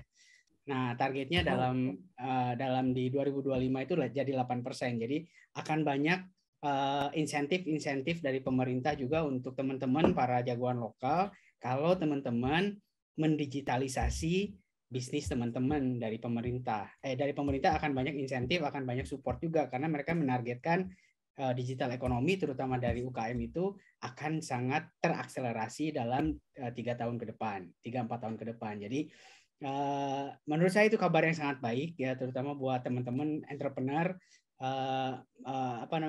Ekonomi membaik tahun depan dan akan membaik, apalagi kalau misalnya kita bisa melewati Desember ini dengan baik, kita bisa melewati Omicron dengan lebih baik. Omicron dengan lebih baik.